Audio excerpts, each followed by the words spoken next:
Okay, so welcome to part 2 of this session on resolving conflict. Just had a little share, which I thought was very insightful. No, it's just me on YouTube again. So let's just going to share my screen again, and let's have a look at today's teaching on what is the ego. This is an insert 12, and then we'll go into the lesson. So share my screen. Go. Okay. So Sally, if you could read the which I think that's, should we try line by line? If you read the original line and then the alternative line, and then just any comments or questions on each sentence. I don't even understand what idolatry is. I should have Googled it, and I didn't this morning. Can you? Well, I've translated it. It's false. Belief in separation, falseness. All right. Idol is essentially like an image in your mind. It's a false idol. It's a false belief, really. False idol. Ego, belief in separation, is a false belief, is what it's saying. Okay. The ego is idolatry, the sign of limited and separated self, born in a body, doomed to suffer and to end its life in death. Yeah, it's so pretty explicit. This is one of those stick ones. Okay, there we go. This is what it is. But he has to tell us what it is. If we think the ego is nice and it offers us something, then we'll continue to listen to it, won't we? Shocks people if you say it, though, doesn't it? Whoa, sign of limited and separated self, born in a body, doomed to suffer and to end its life in death. Whoa, okay. First opening line. Here we go. So he's really just saying we want to look at it from this perspective. I was listening to a recording of yours yesterday while I was out, and I had it in my top pocket so I could listen. And this chap came over to stroke the dog, and you were just saying at the time something like the ego is a death wish or something. And he looked at me because it sounded like I'd said it, I said, oh, I'm just listening to a story. And I giggled for ages after that because he was like horrified. And I can't remember what you said after that, something else that he heard you say as well. I thought, right. It's quite shocking, isn't it, if you're not used to it? Yeah. So who knows, that might be his moment of awakening. Because when you really look at it, it is quite shocking. It's like, oh my goodness, like what actually is this thing we call human life? If I really look at it, where's it all heading? To death. That's obvious. So surely it should be odd, but most people don't see it. We live in a dream world where our lives seem to be real. We forget about, this is all heading to death ultimately. And we make it all very important, and the drama becomes very real to us. But if you just consider that, in 100 years, none of it's going to mean anything, then that can be a point of awakening, can't it? It's like, well, what's left? And Eckhart Tolle's got a great quote. He says, what's left after death is just a dash between the date of birth and the date of death on your gravestone, and that's what your life is. All the emotional drama and all the thoughts and everything that you thought was your life is just a dash. Go to a graveyard, contemplate that, look at the dash between a date of birth and date of death on the gravestone, and that can be a great contemplative meditation. Okay, that the entire person's life is that dash. All the drama, all the upsets, you apply it to your life. Well, the ego is going to be depressed and go, oh, this is horribly depressing, because it's just, what's the point? But that is the point. To realize that is the point. Okay, there is no point to this whole delusion of a human life. Actually, it's futile. It's a pointless, meaningless adventure into nothingness for no purpose and reason other than to have a separate self, which is delusion that doesn't exist. And then you experience all of this, and we try and justify it. But the Course is saying it's not justifiable in any way, shape, or form. So don't try and justify it. Just realize what it is. It's a death wish. and you don't want a death wish. Well, who in their right mind would choose a death wish when you can have eternal life? But we do. And that's pretty shocking to a lot of people, but it's the truth. Well, we do choose that red line, don't we? We choose that. I'm seeing that red line on the picture as being the dash gravestone. We choose it, and I could see myself choosing it so clearly. You know, after I had my last, well, there's been several wondrous experiences, but I actually choose to come out of it, and it's like, it's interesting, isn't it? And then I come out of it and go, whew, I chose this. Whew. Yeah, it's funny. Well, at least you realize you're choosing it, and then you've always got the choice to transcend it. The Holy Spirit's always there, allowing you in any situation to go, okay, zip, helicopter, go above it, back into that awareness. Yeah. Which is peaceful and happy, and here there's no problem. But on the timeline, there's always going to be problems. What's your life? It's one problem after another. When you solve one, another one comes, and then another one, and just when you think that you've got things sorted, then a major drama happens. Absolutely. I mean, isn't that how life goes? Yeah, exactly. And you kind of you're trying to make it all work. And I don't know, well, when I get through this, then I'll be okay. And then you think you're going to be okay, and then something else, crops up. And then, oh, gee, now I realize I'm actually getting old. And, my body's starting to decay, and I'm getting physical problems. And it's like, it's never ending in the dream world, a never ending sequence of problems, challenges, and then, trying to find some kind of resolution for this. And yes, you're saying to us, look, just let it all go. The whole thing is an extremely problematic reality, because it's false. It's based on a false idea, which is the ego. The idea of separation is false. So how can you expect the false to work? It doesn't work, and it never has worked, and never will work. I mean, this is the pattern of human life, over and over and over again. This gets repeated, billions of times. There's 8 billion people alive, and then there've been how many billions of lives? This is just a repetitive formula that the ego has created, and it's trying to find some meaning and purpose in it. And Yeshua's just saying it has no meaning and purpose. You have to accept that if you're going to accept this teaching. You either accept that, or you go, oh no, that's way too radical for me. I prefer to try and find some meaning in the red line. Okay, well, good luck with that. If you think you're going to find meaning there and purpose, good luck, because there is no meaning and purpose. If you look at that, I mean, this could be an average human life, all the traumas and the dramas and the stuff that eventually leads to death. What's the point? What is the point of all of experiencing that, when you could just have the experience of pure formless awareness of perfect love instead? Why would you want to experience all of this? And yes, you're saying, no, there's no good reason. Absolutely no good reason for choosing all of this instead of your true awareness. Not one. So when you realize that, then only then can you be free. I think I enjoy the drama a little bit. In the pure formless awareness, there's no drama. It's so constant.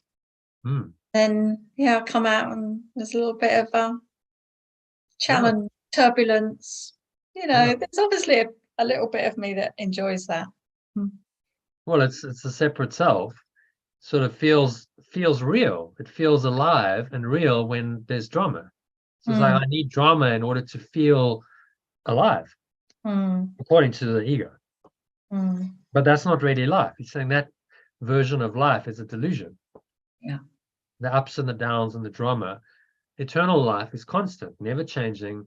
There's no drama, there's no fluctuation. It's always the same. Now the ego says that's horrifically boring. That's hell. That's so boring. That's hell. You don't want that. No, you want to be separate, and you want the ups and the downs and the challenges, and because it all has some kind of purpose and meaning, which it doesn't really know what that is, but it tells you, if you keep following its guidance, one day you'll find the answer. One day, somewhere, you'll find the answer, and you just keep looking in the dream, and you'll find it in the next, whatever it is, the next relationship, or the next course you do, or the next spiritual teacher, if you're on a spiritual path, seeking. One day this will all make sense to you. Just keep at it. And yes, you're just saying, no, enough, stop. It's never going to make sense. And he's just telling us very clearly what it is, without pulling his punches. So it's a great quite, in your face teaching this, but it's powerful. Yeah, Okay. the other day, sorry, I was not quite on the lesson maybe, but the other day when I was in the oneness and Jackie was talking to me and saying something, I can't remember what it was now, but she was talking to me, and normally I would be engaged and feeling it and understanding it, but in the oneness I couldn't engage with it at all. It was just a story, sorry. And I was listening. Yeah, and it was like, cannot compute the dream, the story, and in some ways a little part of me goes, oh, I'm gonna have to say goodbye to that, aren't I? That comradeship, that understanding, the empathy, I don't know, there's the whole duality of it. There was a little bit of like, well, I wouldn't be connecting on that level anymore. Right. Yeah, I mean, you got to let go of the human drama and friendship, compassion, these things are all things the ego values, and they seem to be good, but he says it's all of it's got to go, because in pure formless awareness there's only one singular experience, perfect peace, perfect love, and that's it. And none of that kind of registers or compute. It's like the dream just doesn't exist there. So you experience that firsthand. And then the ego's like, oh wow, okay, so this is like playing for keeps now. This is it, it's the end.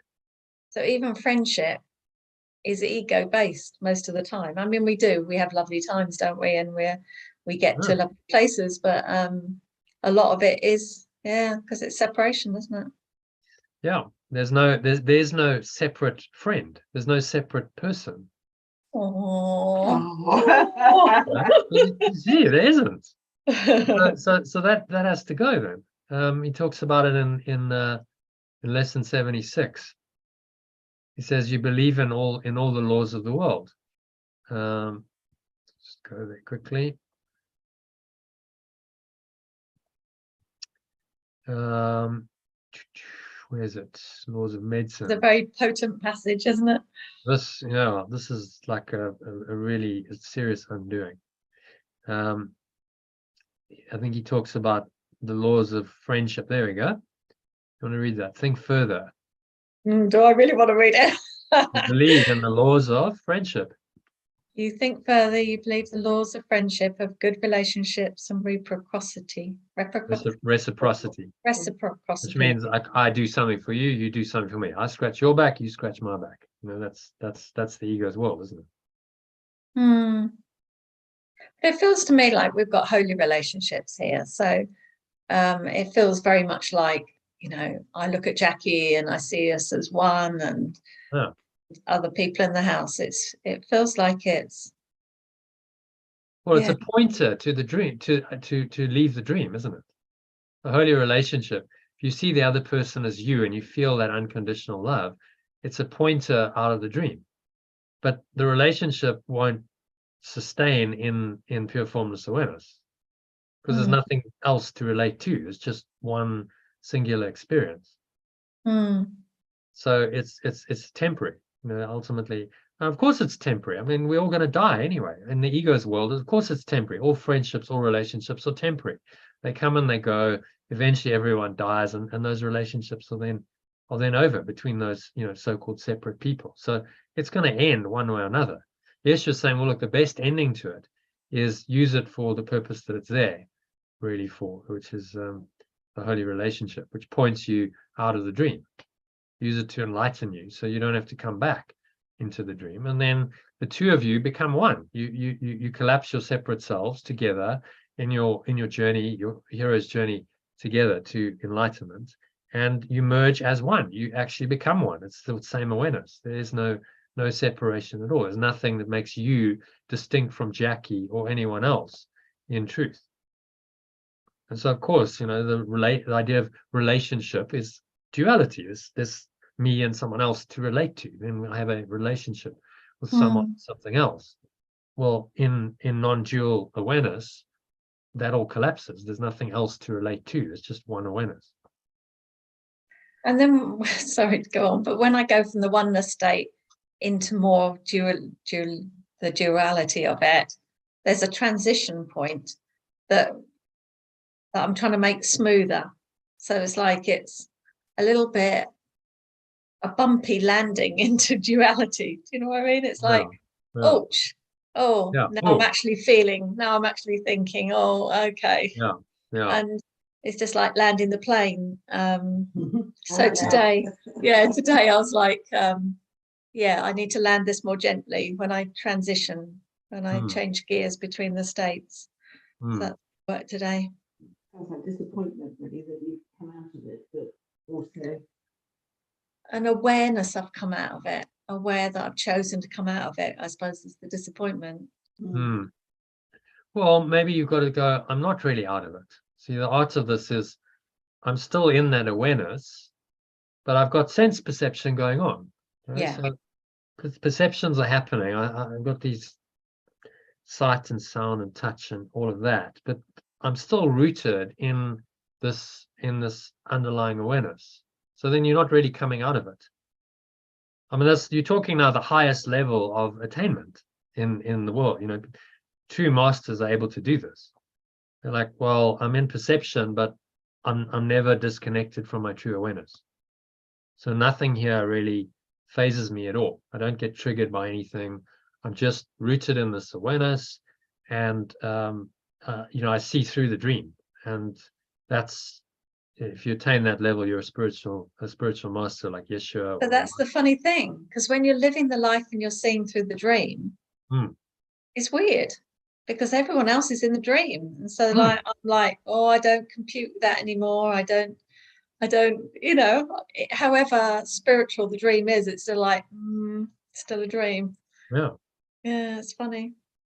So you feel a bit like, I'm just an observer, just observing this, watching this. Literally the watching. Or from above the battle, and I watch it all, and like a lot of it just doesn't make any sense. Like, what are these people doing? Like they're all, so this is what happens as you advance in this.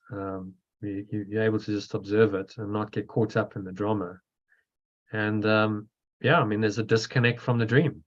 You can't stay connected to it and go, I'm making this real, and I'm also in the state of this higher awareness. They are contradictory and opposite. So you have to make a choice.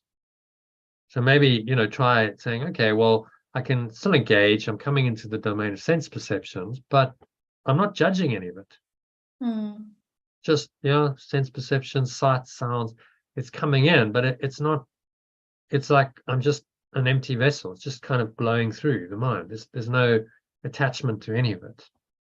If I need to do something, if I need to say something, well, then that will arise, and I'll go, okay, we'll do that, say that. But now you've been guided by this divine intelligence. You've been guided by your true awareness, and really you're the Christ. Then you're this Christ self that's now operating in the world from this higher place. And that can be extraordinarily helpful for others, because they go, wow, you're like, I can feel you're on a different level, and I want that level. So now you can help them by example, not necessarily by what you say, just by your presence. People will go, I feel the presence of the spirit. I like it. I like hanging around you. I like your energy. And so then people gravitate to your house, and they go, I like the energy of it, because I'm in that field, and it feels good, and you can't really put your finger on it necessarily. Yeah, that's what I was working on this morning, just to transmit the oneness, not have to try and talk about it or do anything about it, just transmit it as a vibrational frequency, I suppose. Yeah, just be it. You're so rooted in it that it is you, and it just radiates out from you. And this is the kind of experience of people who find comfort and peace around spiritual masters. They want to hang out with them, because it's like it transmits, the frequency transmits, and they get some of it and they feel it. And so that's why they get a following, because people are like, I want more of that. And the danger, of course, is they think it's coming from the guru rather than actually from source. And they then can pedestalize the guru and say, oh, this guru is so special. That's not true. Guru is just someone who's connected more deeply with source, and now becomes a channel for that power to come into the world. And ultimately, they're just a way show. They should be saying, well, every good guru is a teacher. It's showing you the way to experience that for yourself. And would celebrate that. Would go, wow, great. You're doing this. You're becoming like I am. Not, oh, I'm so special, I don't want him to become like me. No, yeah, become like me. As Yeshua said, you shall do these things and even greater things than I have done. So no ego there. Just like, yeah, you can do, even more extraordinary things than I've done with this power guiding you. Okay, so let's go back to number 2. It is the will. It is the will that sees, oh no, where are we? Oh, up there. It is the will that sees the will of God as enemy and takes a form in which it is denied. And so the will of God is pure formless awareness of perfect love. Okay. It's just that what I'm translating will as awareness, because awareness is more all-encompassing. Will can, I think we have a misperception that it's somehow God has a will for us, and that's specific in form. It's like, okay, you should be doing this. What's God's will for my life? God wants me to do that. Well, that's not really the case.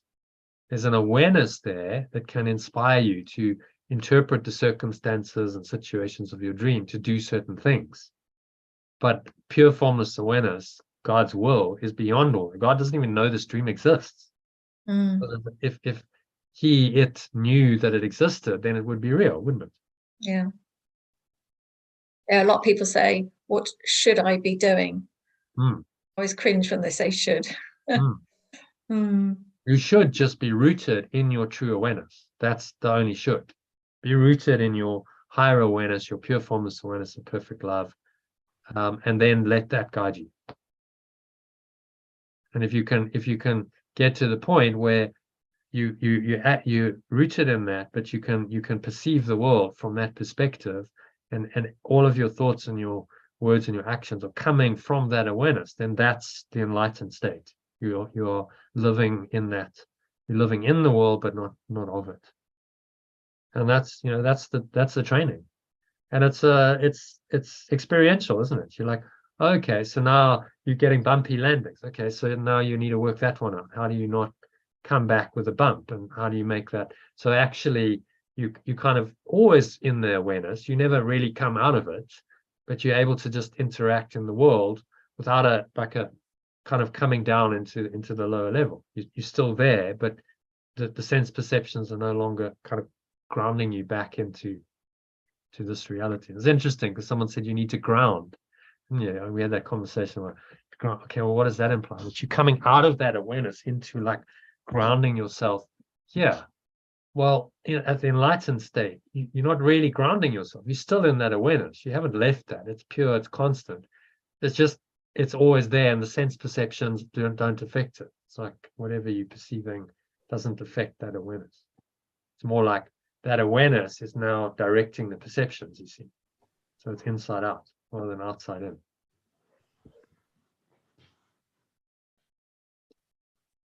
Okay. So as the world that sees the will of God as enemy takes a form in which it is denied. And then the last one. The belief in separation is the proof that strength is weak and love is fearful. Life is really death, and what opposes pure formless awareness of perfect love alone is true. Yeah, so the ego or the belief in separation, what opposes God alone. God is pure formless awareness of perfect love alone is true. So it's a complete reverse, a complete reversal of truth. So your true strength is actually weak, love is fearful, and opposes God alone is true. What a belief system.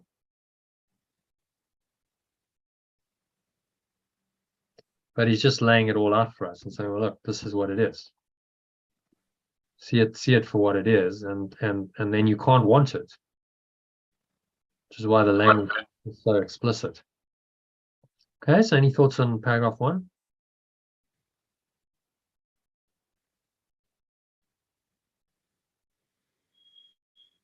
Right. Okay. So number Yeah, 2. I think you've explained it well.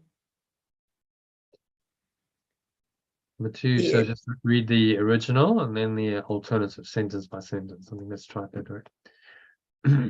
The ego is insane. The belief in separation is insane.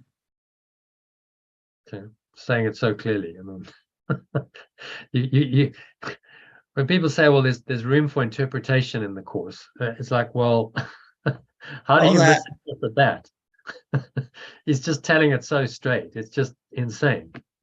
I mean, but people still will. It's funny, yeah. Going to read the course and still believe in the ego. So you see what you want to see. Okay, number 2. In fear, it stands beyond the everywhere, apart from all, in separation from the infinite. In fear, it stands beyond the everywhere, apart from all, in separation from the infinite. Yeah, it's the same. Doesn't need translation. So it's insanity. In its insanity, it thinks it has become a victor over God himself.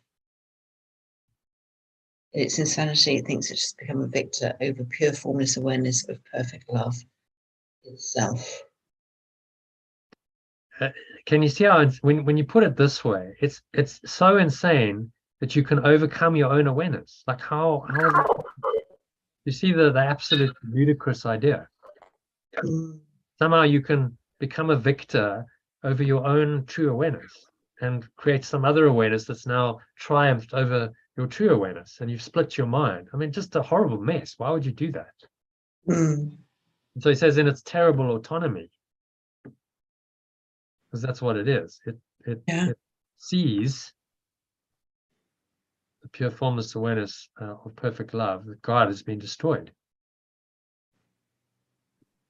Sees the Believes it's all powerful. Yeah, so it's actually tried to destroy your own true awareness and create another awareness instead, and cover over that true awareness with some other awareness that is horrific. I mean, it dreams of punishment, trembles at the figures in its dreams, its enemies who seek to murder it before it can ensure its safety by attacking them. I mean, that's the story of my last few years. yeah, I mean, isn't it just so insane? It's completely insane. It's so incredible to see it laid out here. Yeah, when you look at it, you just go, I mean, that's just totally bonkers. It makes absolutely no sense whatsoever when you expose it like this. The dream just doesn't make sense. So you seek to murder, you're being murdered by your enemies before it can ensure its safety by attacking them. So you've got to murder them before they murder you. Yeah. And that's going to make you safe. Yeah. Like, get them in jail before they can get you in jail. I mean, just totally insane. And that can't ever make you safe. Because in your mind, you feel very vulnerable all the time. You're fearful, you're in your little self, and can always be attacked, can always be threatened, always be harmed. Ultimately, you know, my little life is threatened and I could die, and on it goes. And there's no peace of mind there. Yeah. Terrible autonomy, he's saying. I mean, it's like, so he's using these words so explicitly to try and get us to realize just what this thing is, just how awful it is. So that we won't choose it. Yeah, I mean, that's what I've seen in this sort of ego projection that I've been living recently until I came here. This complete belief in its own rightness above everything else. And that is how the ego mind works, complete belief in itself. Well, it thinks it's God, it's replaced God, the truth, with its own belief system. And it's saying, this is all there is, and you must believe this. And it's a tyrannical God. It's like, you will believe in this or else you will be punished. Yeah, exactly. You will do as I say, or you will. God, you must believe in this. It's obsessive, compulsive, maniacal, insane tyrant in your mind, governing your thoughts, words. It wants to consume your entire life, govern every thought, every word, every action, and make you its slave. And when you experience just the hell of that, the misery, the suffering that causes, then you have to question and say, no, there's got to be something else here, surely. And that's normally how awakening works. It's like when it gets so bad, and you go, this is just so awful, I can't stand it anymore. That's when you're on the verge of a spiritual awakening, because you're just like, okay, enough. I can't do this anymore. And then you're willing to consider that maybe the entire thought system is false. If things are kind of okay, then you accept it and carry on. Exactly. So, what happened, the intensification of the madness for you in your dream was necessary to awaken you. Yes. See that? Yeah. Because it becomes so awful and so painful that Yeah. you're just like, I can't do it anymore. It's just terrible. I have to look for an alternative. Yes. And then, you have to turn away from it, and you look to a teaching like this to give you that alternative. Yeah, it's good to be reminded how bad it was. Yeah. Yeah, just, when that experience can be really a useful reference point. If you're tempted to choose it again, go, just remember how bloody awful that was. Yes. How absolutely terrible, how unhappy I was. I really was in hell. Why would I choose any part of that? Yeah. The ego dangles the carrot. Oh, well, that's just a harmless belief. Go down the road. It's fine. Your little expectation or your desire. No, it's horrific. It's terrible. Because in that expectation and desire is the whole thought system. All of the pain and the misery and the suffering and the sickness and the death is all contained in there. And then he highlights it all. Again, there we go. You read the rest. He's giving it to us straight here. The Son of God is egoless. The Son of God is egoless. What can he know of madness and the death of God when he abides in him? What can he know? Sorry, the extension of perfect love is without the belief in separation. What can it know of madness? What can it know of madness and the death of perfect love when it lives in pure formless awareness? Perfect love. Direct your voice is going in and out. Oh, sorry. Yeah, there you go. So can I go to 3? Yeah, if you're happy with those. So it's just calling it as it is. Know of madness and the death of God when it lives in this pure formless awareness of perfect love. Number 3. What are we up to? Just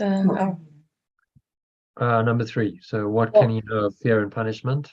What can he know of? What can he know sorrow and suffering when he lives in eternal joy? Actually, that lands. Yeah. There's no sorrow, there's no suffering there, is there? And then we're doing number 3 down here, are we? What can it know of sorrow and suffering when it lives in eternal joy? So the it is your mind. You're not a he or a she. The it is just your mind as the extension of pure formless awareness. You are an emanation. You are a ray of God, if you want to put it in that way. An emanation of the source. And so you're an it. There's no he or she. You're going beyond the duality of it. When it lives in eternal joy, your mind, when in that state, when you're in that awareness, there's no sense of being a person. There's no like I'm a he or she, or I'm just in this, I just am in this awareness, which is eternal joy. Again, just a pointer, the words point you to this universal experience that's beyond words.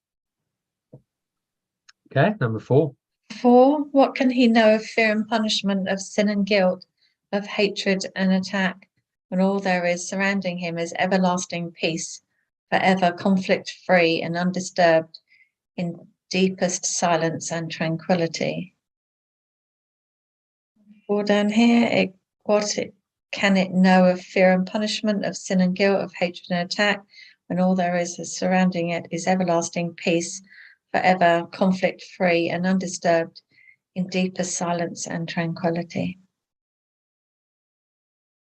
It's funny, even though it's the same words on the second one, it feels softer. Funny. Oh, interesting. We just changed the he to it. Yeah, maybe it's because the first one's black and this one's grey. Maybe the grey makes it softer. Maybe, yeah. Something. Expectation of it being softer. I don't know. Yeah. Well, there's interesting how just a slight change can do it. But that's, if the alternative works for you, then use it. That's why it's there, to take you more into that experience, forever conflict free and undisturbed. So imagine a reality with no conflict. The ego can't get its head around that, can it? Because the ego relies on conflict to maintain its separate self. Absolutely no conflict. Totally peaceful, totally undisturbed, deepest silence and tranquility forever, for all eternity. And the ego is terrified of that, if you're honest. Because the dream ends then. There's no drama, there's no separate self then.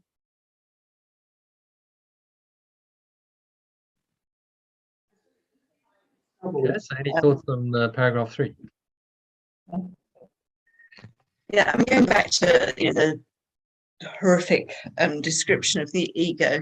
I mean, when we work at these things with clearing and AIM and other techniques, we're taking away bits and pieces of we'll take away the beliefs and the most troublesome emotions. But there's still, you can do all that, and then I guess there is still that,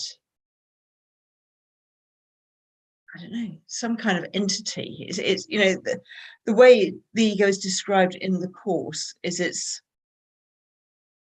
beyond just the thoughts and emotions, isn't it, and perceptions. It's because that on one level it is just a mass of those things, but then on another level, when it's described in this way and it all comes together, it is this really sort of ghastly description of something that's almost an entity in its own right. And as we've discussed before, I've perceived this in a conflict situation as a sort of projection of the ego mind. But I still struggle to reconcile it just being all the thoughts and emotions, and then being this thing which seems to be more than the thoughts and emotions, which I suppose it's like perhaps in the way that a oneness experience is way more than, well, I say the positive thoughts and emotions, but it actually goes well beyond that, doesn't it? Well, it's just a state of pure awareness. There's no positive and negative don't mean anything in that, because there is no duality. It just is. Oneness is. And the ego is just, it's the one thought, right? It's one tiny mad idea that there can be something else than that one awareness. And it's so fixed in our minds, right? We decided once upon a time, when time began, we decided for this. So we'll go revisit this diagram, which we look at often. We decided that we wanted another awareness. And that decision is the core of the ego. No, I don't want pure formless awareness anymore. I want to be I want separation. I want a separate identity. I want my own identity. I want to be the boss. I want to do things my way.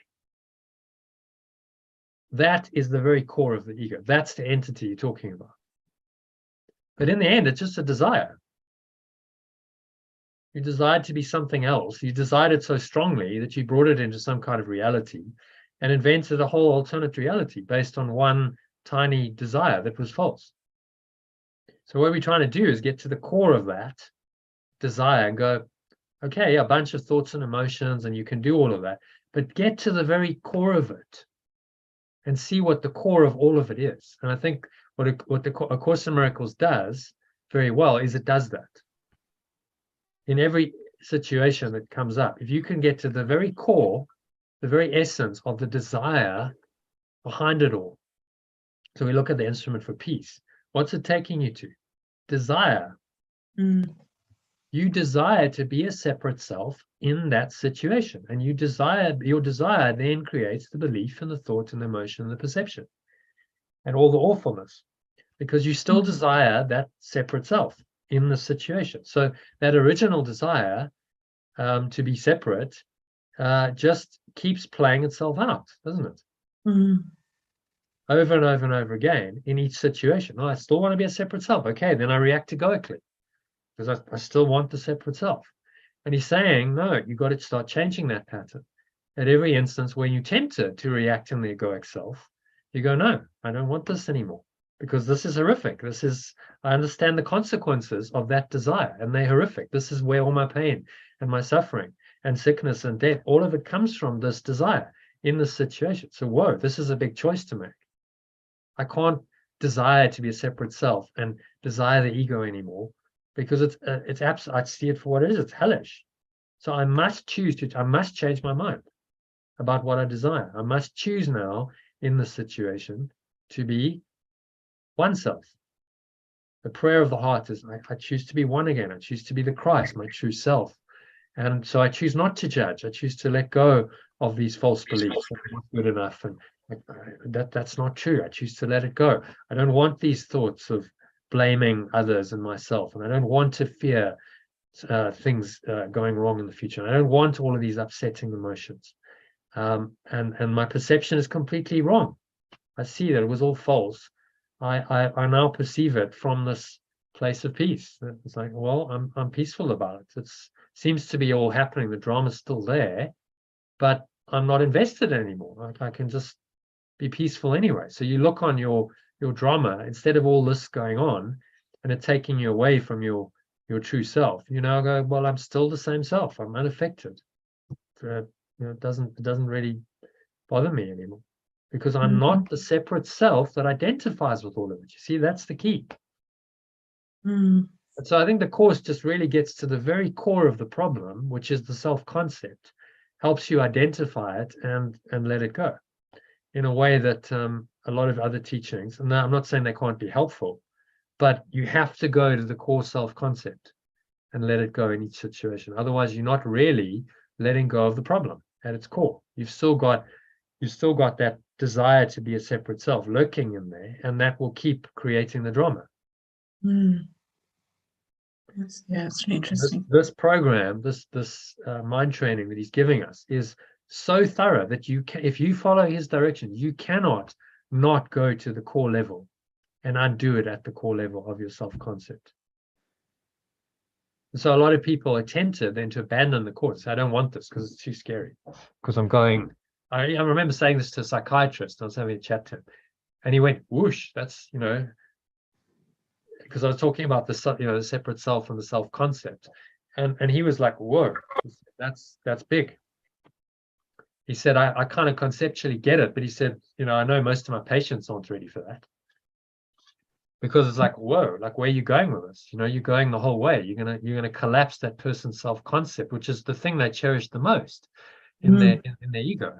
So they're gonna feel extremely threatened. And if you do that, they might run away. Well, run away. It's like, cool, cheers, I'm out of here. You threaten my self-concept. I don't want to know you. I'll go to another therapist who gives me something more acceptable to my ego, which is maybe why not many people do this work. Can I ask you about that then? So my way of working used to be that I'd be able to read people's energy and see their thoughts, patterns and beliefs, and I'd be able to just pinpoint where their stuck energy was and be able to, I don't know, psychically pick it up or whatever the terminology might be. But now all I see is love. So, like, for example, my younger son's supposedly got COVID at the moment, but I see him well. I see him as love. I see there's absolutely nothing wrong with him.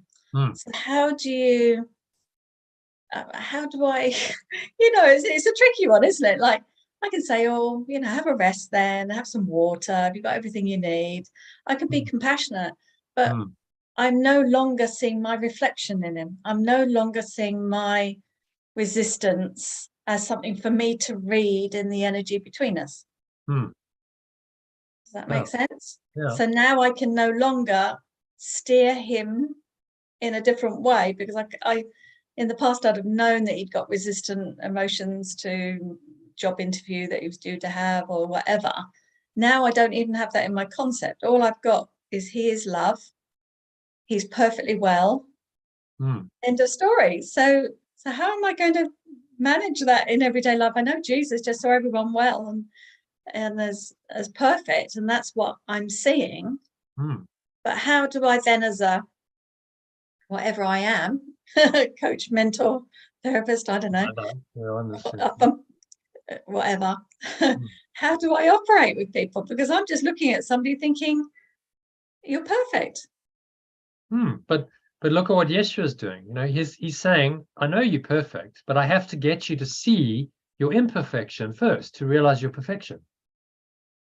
So he knows who we are, but he has to take us through this whole process of naming the ego, which he's doing here. You know, this is the Christ speaking to us, talking about sorrow and suffering and sickness and death and punishment. Well, that's not very Christ-like. How can you see all of that?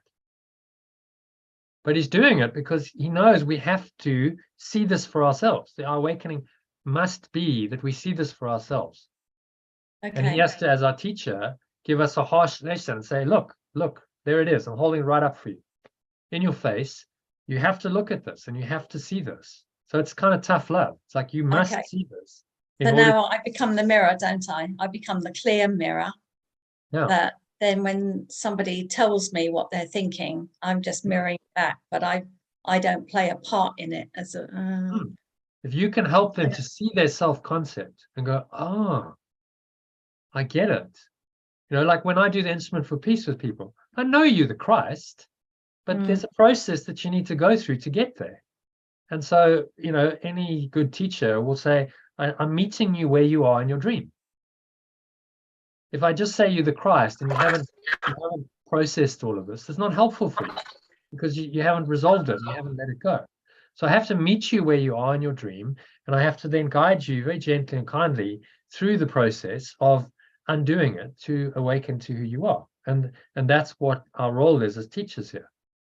You don't believe in the dream. I don't believe your separate self-concept is true or any of your drama is true. But like I need to meet you there and help you work through it to get out of it. That's, you know, on this level, what a good teacher will do. That doesn't mean you believe in it. It just means that temporarily you know that that's what the person needs to awaken. So you meet them where they are. All right. So what I'm thinking has happened to me is then I used to see in them what's in me. I was perceiving my reflection, but now I'm not perceiving my reflection because all I'm seeing is love.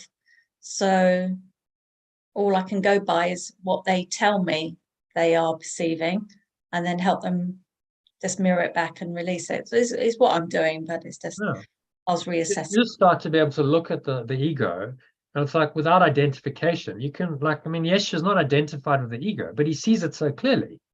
He's just telling us exactly what it is and how it works, even though he knows it's not true. It's like he's raised himself above it and he's looking at this entity and just saying, okay, well, here's how it works. Here are the dynamics of it. I don't really believe in it. I don't believe this is all true, but that's why I can talk to you how it works. Okay, all right. So what I'm getting is that's what the unhealed healer was. So I was the unhealed healer that could see in others what was in me. And I've gone a little bit further along and now I don't see my reflection. All right, yeah, okay. You don't see your ego reflected because you've collapsed your own ego largely. Yeah. If you still get triggered by someone, then okay, that's useful. That's your own, some more healing. You can then let it go and clean your mind some more. That would then be the purpose of it.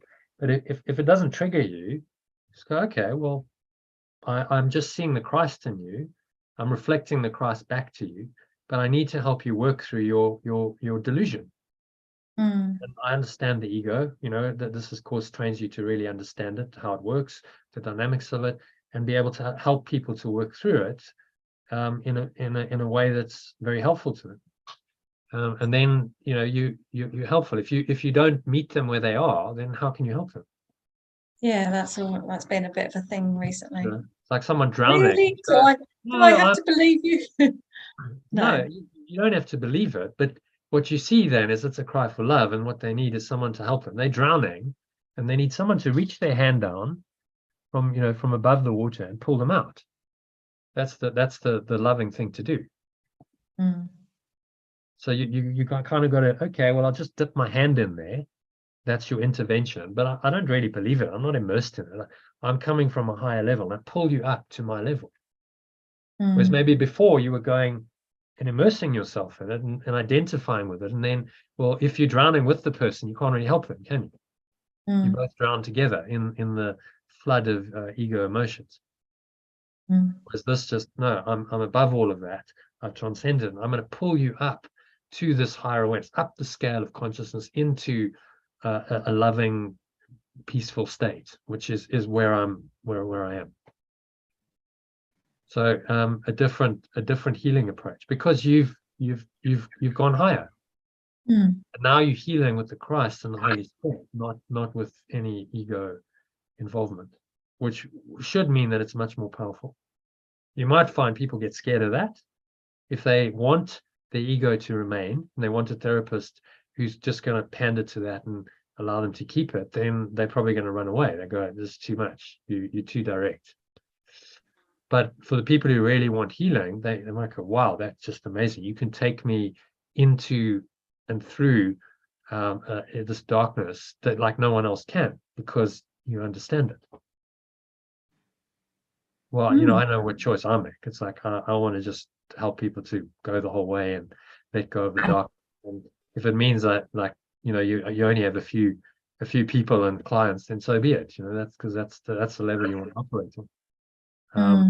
It's not necessarily a mass thing. I mean, as we see, there's like, you know, 2, 3, 4 people on the calls, because it's going so deep, and the masses want they want something that panders to their ego. Oh, well, I'll, you know, come on my masterclass, I'll tell you how to get how to make this the greatest year of your life, and you can achieve all your goals, and you know, make the money you want. And you know, people show up to those things, won't they? Yeah. It's pandering to the ego. It's like the ego is still very much intact in that, and then, oh, yeah, I'll give you a better version of your dream. And that's what most worldly teachers are doing. I'll give you a better version of your dream, an expanded false self, personal growth. You'll be a better false self. Okay, does that make any sense? It's still false. And so ultimately that self will betray you. It's inevitable. You know, you could build it up and puff it up, and you know, for a while it might seem to work, but sooner or later, because that separate self is based on sin and guilt and fear and attack, the dark side's going to come in, and you know, whatever you seemingly built on the false grounds. I mean, he uses the analogy of the houses, you know, the one built on rock and sand to demonstrate. You build your life on sand, on the false belief of the ego. Sooner or later, doesn't matter how big that house is and how oppressive it seems to be, its foundations are not there. It's going to get blown away when the storms and the rain and the wind comes, which is the trials of life. It's going to get blown away because it's not based on a true foundation. And that's often what happens. People, you know, can achieve temporary egoic success.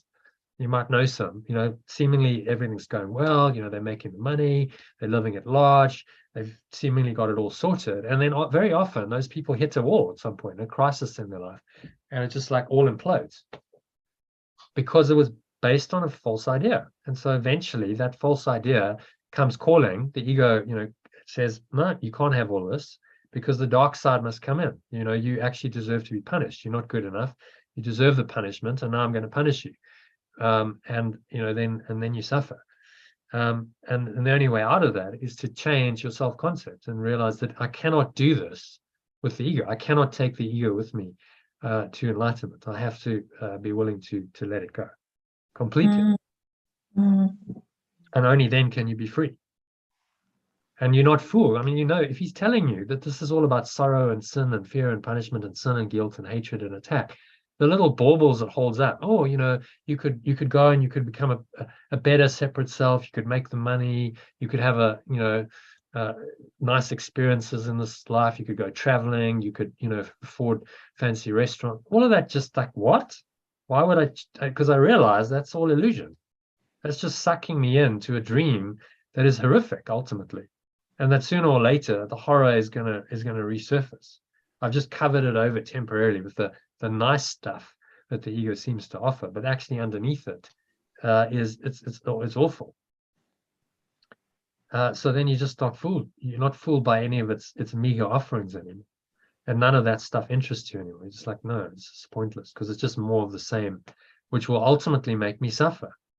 So the hard thing people have with this path is you've got to let go of the good stuff as well, seemingly good stuff. oh no, but I like, you know, friendship. I like these nice experiences. I like traveling. We've all got stuff we like. Well, as long as you attach to that, you make the dream real, you make the ego real, and the darkness remains in your mind, and you haven't undone it. It's just waiting to come and get you. And there's always the fear, isn't it? If you're in the ego, well, it's good now, but it might not last. Will this maintain? And of course, it won't, because it's going to change. You know, the ego cannot sustain anything because it's impermanent by nature. And so you say to people, well, it's, you know, if you're experiencing good times now, it's going to change. Oh, very cheery, they say. Well, it's just the truth. It is going to change inevitably. It's not that good time is not going to last forever. It's going to change things. You know, in the world of shifting and changing, the illusion, everything changes. Nothing lasts forever. So, I mean, just to accept that is just kind of being realistic about the reality that you seem to be in. But he's trying to take us out of that, as he says, you know, to know reality. Do you want to read that?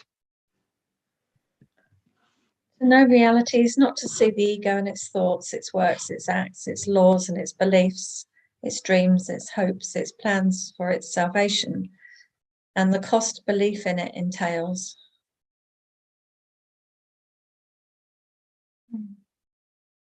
Yeah. Alternative. Yeah. To know reality is not to see the belief in separation and its thoughts, its works, its acts, its laws, and its beliefs, its dreams, its hopes, its plans, or its freedom, and the cost belief in it entails. So you just don't see it anymore, which is what you're experiencing. Yeah. I mean, in You a kind of just period. perceive it like, okay, it's sort of happening in this person's life, but there's no belief in it anymore. You don't think of it as real. It's just crazy, a whole lot of craziness manifesting as reality, the seeming reality. So it's the veil of illusion, and you just see through it.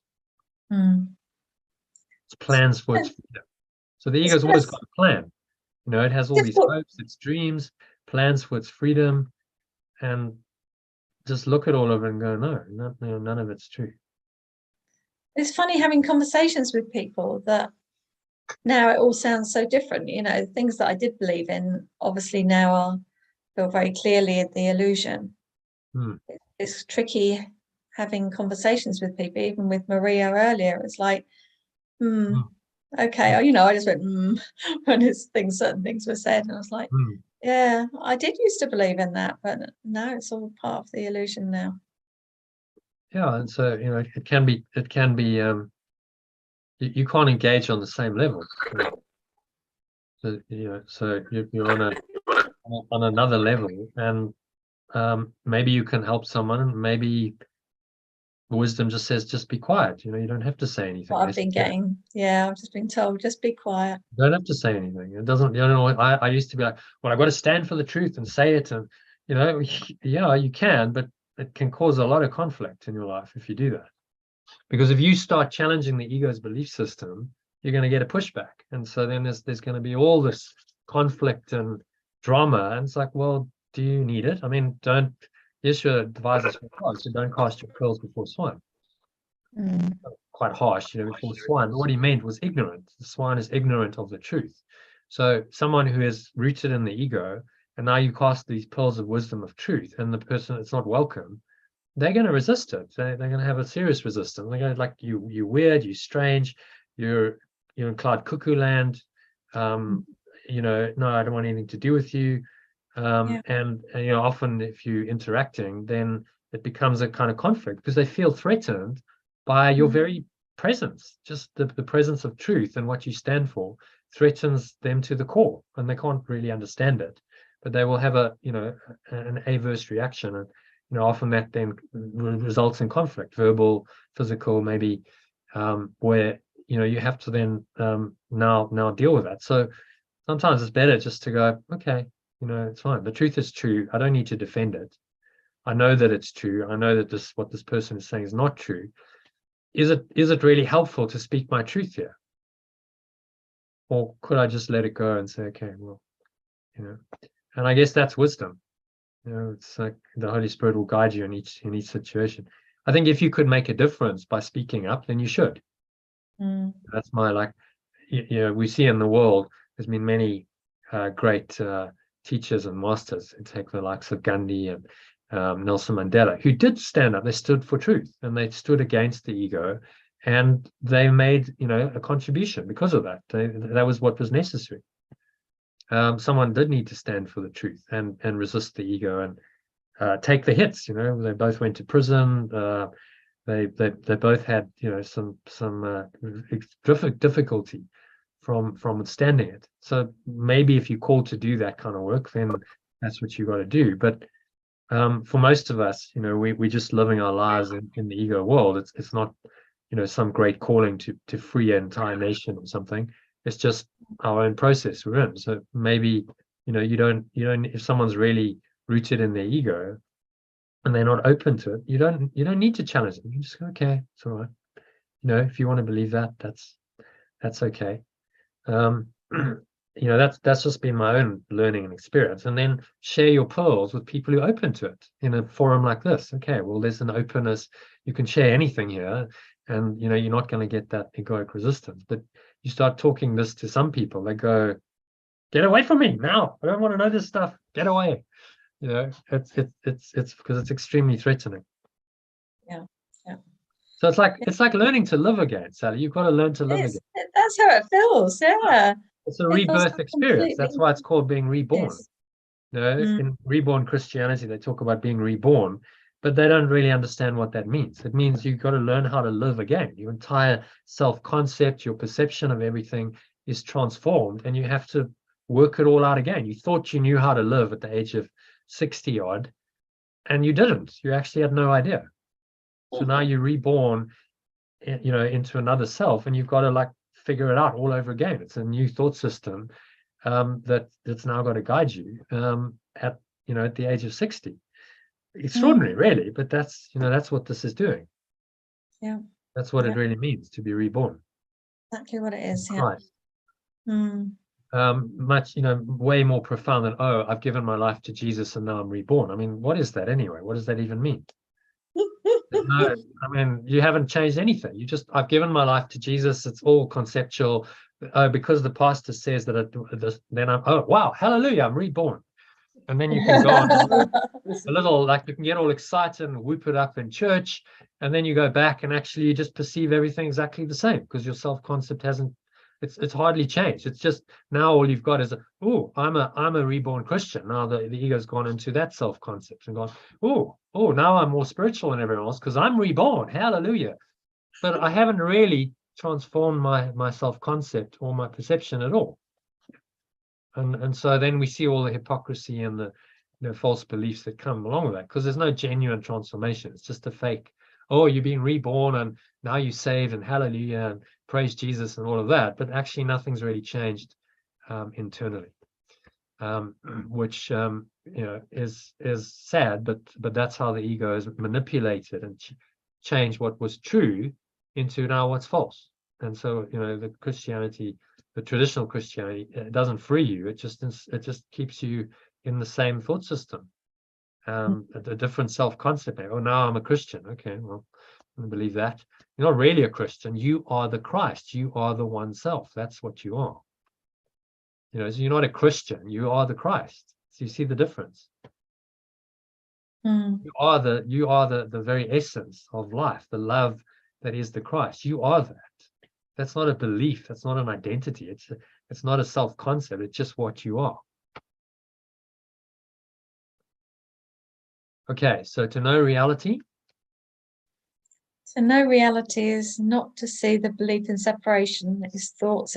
We've just done that, haven't we? Number 2, in suffering, the price for faith in it is so immense that crucifixion of the extension of perfect love is offered daily at its darkened shrine, and blood must flow before the foundation where its sickly followers prepare to die. Gruesome, huh? Yeah. Son of God, crucifixion, blood must flow before the altar where its sickly followers prepare to die. So just God and the translations of God, and the altar is the foundation, which is the belief system. Well, there it is. He's just being very explicit. This is, you can't say he hasn't named it and said this is what it is. Read this passage, like, how could I want to believe in this entity in any way, shape, or form, having read this? Which is the whole point. That's why he's giving it to us straight. Because if he said, well, it's kind of okay, need a bit of ego while you're here, because that's going to kind of keep you, allow you to kind of function in the world, but it's okay because your spirit's still there, then it's kind of fudging it, isn't it? He's just saying, no, not in any instance. You can't have this in your mind at all. You must let it go completely. I remember going to a church once, and the pastor gave a lecture on the ego. I was like, okay, well, that's interesting. So let's listen. And he had a like PowerPoint, and his conception was God is somehow above the ego. And it's okay, you can have your ego as long as the ego is subservient to God. This was the idea, which is a load of absolute nonsense. You can't, how can something that totally contradicts God be subservient to it? They're completely opposite. But, it's a teaching that was acceptable to his congregation, because then, oh, yeah, you can still have the stuff of the world. That's okay, as long as you give it to God. What does that even mean? It's meaningless. But if he said that, if he taught the truth, he'd probably have a congregation of about 5 people rather than 1,000. And he knows that. And he probably doesn't know the truth anyway. So, he continues to teach the lie because that's popular. People will come and listen to that. But it's a load of drivel. Teaching the lie. Oh my God. Well, that's what it was. And I said to my friend, I said, I'm sorry, but I just, I can't believe in that. Because he was a churchgoer. I said, I didn't go massively into it because, I didn't want to upset him, but I just said, no, what he was saying isn't true. The ego and God cannot be reconciled. You have to choose one or the other. It's not like some hierarchy of God at the top and then the ego underneath it. The ego does not fit into God at all. It's a total delusion. And that is the key insight that will awaken you. As long as you try and fudge them, you try and make the ego into something that is godlike, you're in the dream. You're compromising. And this is where you come when you compromise to a dualistic world, where there seems to be good and evil and light and dark, and continuously you get the shifts and the changes between them, and there's no permanent peace or happiness in that. Your mind is continuously being pulled by these so-called external forces which you've invented into the darkness. Yeah, but some Course in Miracles teach that you should make friends with your ego. Who teaches that? I've heard it taught in A Course in Miracles circles. Really? Wow. Yeah. Okay. Well, all you've got to ask them is, where does Jesus say that in the Course? Yeah. Like that? Make friends with your ego. I can promise you he never says that. Right. So just stick to the teaching. He never says that. So you've made that up. That's your own teaching, which you've superimposed on this. So if you're ever in doubt, go, okay, well, let's go into Google, go into this helpful search function, and just go, where are we? Search, make friends with the ego.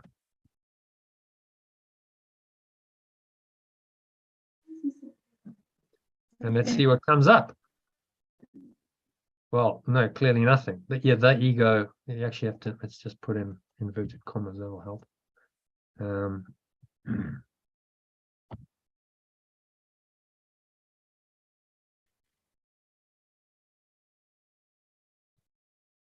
There you go. There's your answer. No results found. So if anyone gives you something like that, you go, okay, well, let's just go search the Course and see if he actually said it.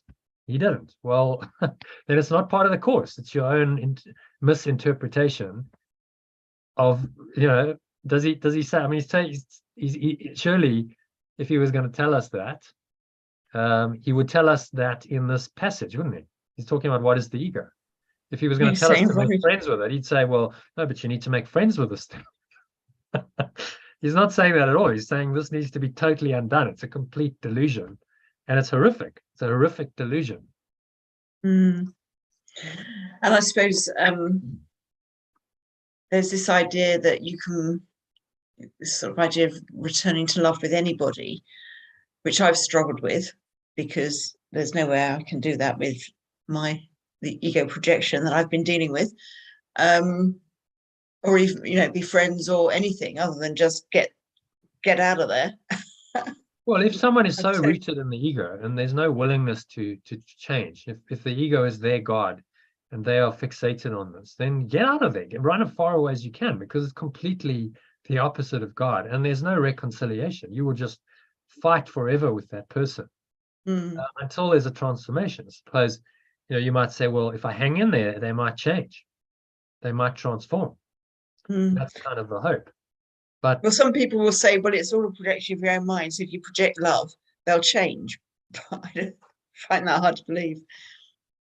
Well, what changes is your experience. That's what changes. Your world, your reality changes. That change of reality might mean you don't interact with them anymore. That's okay. There are people who are hugely resistant to the truth, highly resistant. They've been resistant for lifetime upon lifetime upon lifetime. The extent of this ego madness goes very, very deep. So you want them to transform in this life, but who are you to say that this is the life that they should get it? It's not up to you. It's between them and the Holy Spirit. Maybe they need another 100 lifetimes of madness before they'll finally awaken. Who knows? Yeah. But it's not really your concern, because you can awaken now. Yeah. Your job is not to save the person. The Holy Spirit's job is that. Your job is, your only responsibility, as he says, is to accept the at-one-ment for yourself. That's your sole responsibility. Accept it for yourself, and then take whatever action feels guided. Okay? I accept at-one-ment. I accept that only peace and love and joy are my choice. I choose to let go of all this darkness. It's not true. It's not real in any way, shape, or form. I've accepted that. Okay, so maybe I don't want to hang out with someone who's insane, who wants to physically and verbally abuse me then, because that's not an experience of love and peace and joy. Kind of obvious, really. It's common sense, isn't it? Yeah. Like someone's hurting you actively, just move away, go away. Just leave. Leave them to their own devices. They'll try and find another playmate to hurt them. They want a playmate to join them in their egoic story. Join the story of victims and persecutors and victims, and for a while you played that role as the victim, and there's no happiness there. So that person will seek to make you the victim, because that's the game they want to play. If you don't want to play the game anymore, then you don't play the game. You say, I just walk away from the game. I'm not going to play with it. Yeah. Unfortunately, in today's day and age, you have that choice. Yes. You just walk away and say, okay, I choose to not relate to you. I can cut you out of my life. That's a separation, but it's separation from the ego, which is what you have to do. You can't bring the ego into oneness. A lot of people are trying to do that. Oh no, you've got to bring the ego in, and all of the pain and the suffering, and that's somehow part of oneness. It's not part of oneness at all. It needs to be let go of completely, and you need to realize that it's a delusion. It doesn't even exist. You don't bring it into oneness. You just realize from the perspective of oneness that it's not true and it doesn't exist. So it all just collapses. And then the forms of it, let's say, this psychopath who's trying to attack you and hurt you and put you in jail and do whatever, the form of that, you just go, that's just I see it. It's a projection of my own egoic mind, which is completely false. It has no purpose and no use. So I'm not going to play that game anymore. I don't need to project that anymore. I don't need to create reality for myself anymore. Maybe that means you just go, okay, bye-bye then. Bye. Which is probably the ultimate revenge, because it's like, once you play the game, you're going, bye-bye then. You have no existence anymore. You don't exist in my reality anymore. Yeah. I don't give you an existence. He's seeking confirmation that he exists from you, and you're going, well, you don't. Your ego, just like what you identify with, has no existence whatsoever. So I don't give it any existence or reality in my life. So you want to be that. That's his choice. No, you don't exist for me then. I cut that out of my life. You cannot be part of my my new reborn life where the ego doesn't exist. Yeah, It's very clear in that decision. No. No. Because I deserve better than this. I'm the Christ. I deserve love. I don't deserve to be mistreated and abused and attacked. That's not what I deserve. I deserve love and kindness and respect and joy, and I deserve a life of happiness and holy relationships, and that's what I deserve. So that's what I choose. I have to let go of the projection of my ego that's telling me something else. I guess an idea we often hear about is that, we're all part of soul groups and we go through these lifetimes together. And then sometimes you hear that we're all meant to awaken together. I imagine, that is really all part of the illusion anyway, isn't it? It's just another. Well, again, who decides this? These teachings come from someone. Are they awakened themselves? Are they perfectly enlightened? Have they got out the dream? Probably not. They're still, what most people are doing is trying to somehow bring their truth into the illusion. That's what most even serious spiritual students and teachers are trying to do, that trying to bring truth into the illusion. And you're never going to succeed in it. Yeshua's saying, don't even try that, because you will never reconcile these truth and illusion. You'll never reconcile these realities. The only option, the only thing you can do is you can choose, make a very clear-cut choice for the truth against the illusion. That's the only way.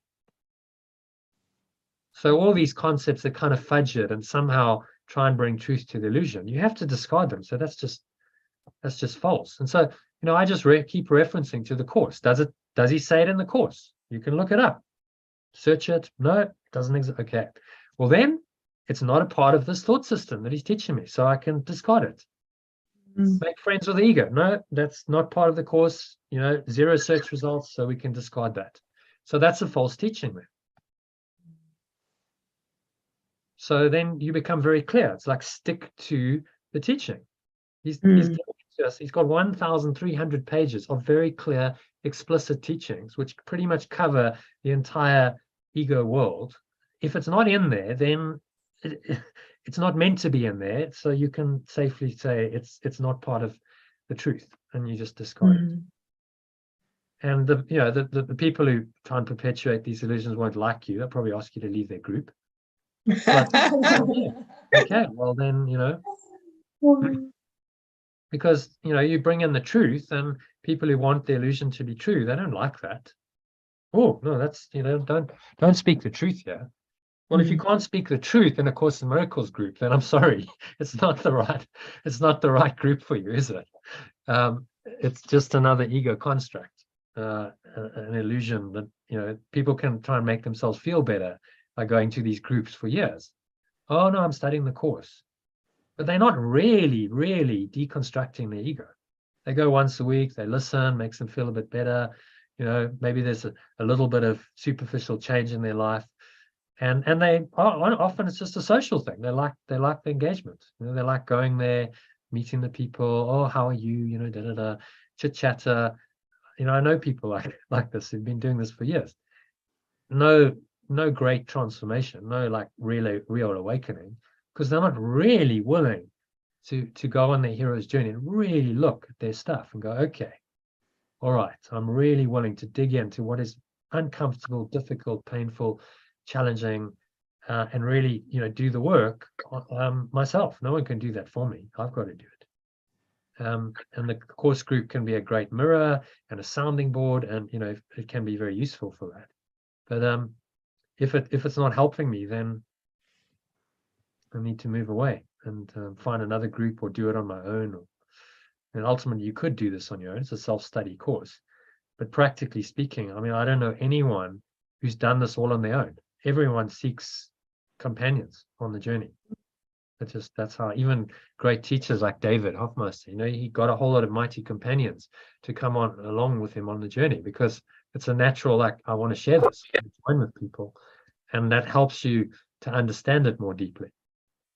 And it helps you to feel like you're not totally alone in an insane world. You're like, there actually are other people who are on a similar track, who I can connect with and join with. And, then we have the spiritual community, which can really help you in awakening. If it's the right community, and you got to stick to the truth.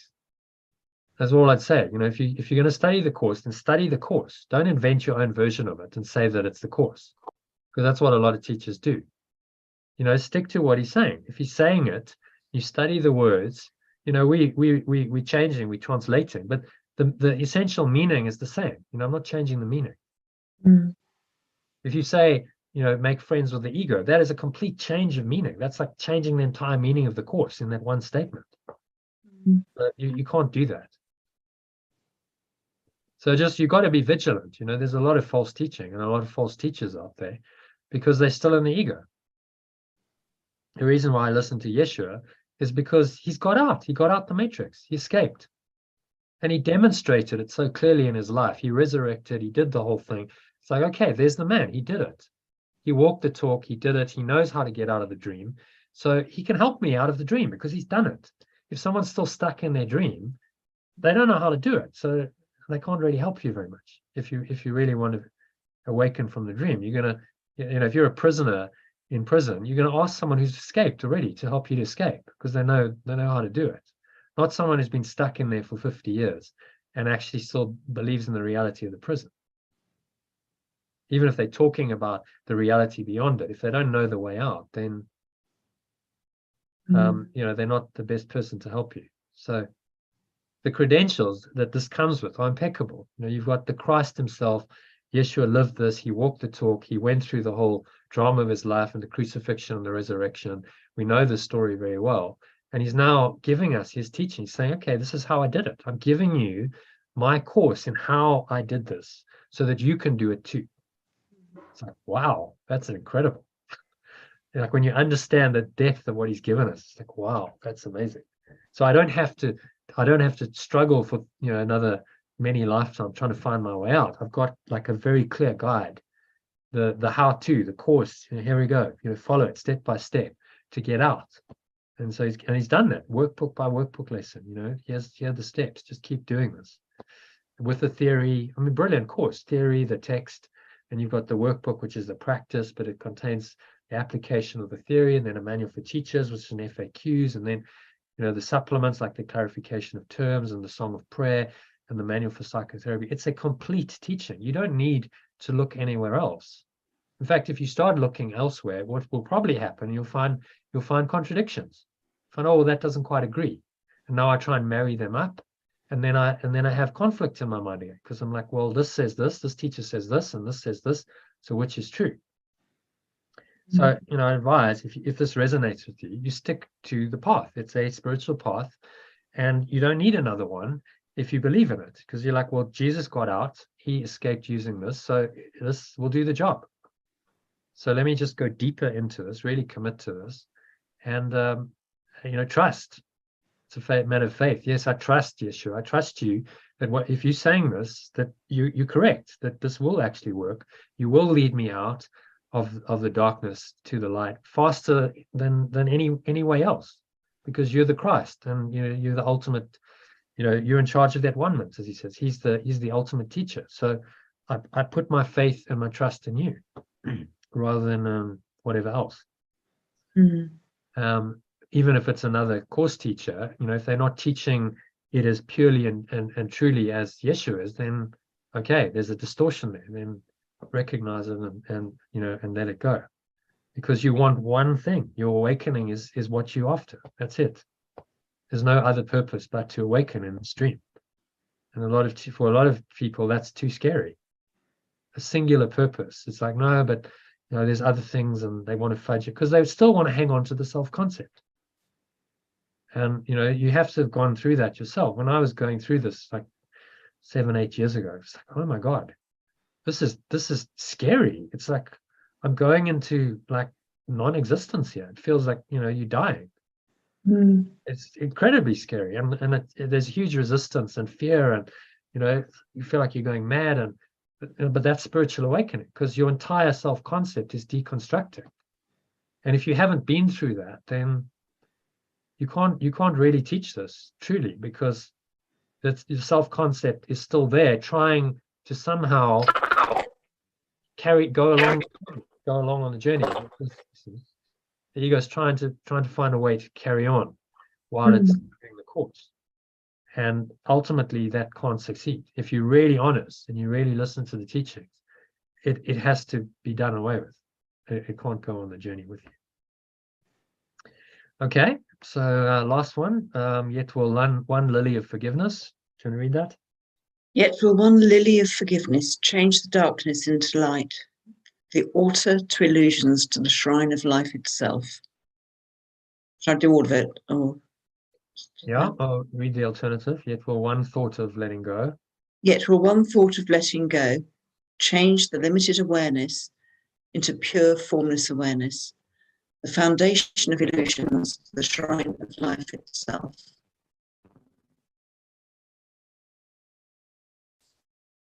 Yeah. I don't know why I can't, I know you've just explained that, the foundations, and for some reason I'm not computing that, what that bit means, the foundation of illusions.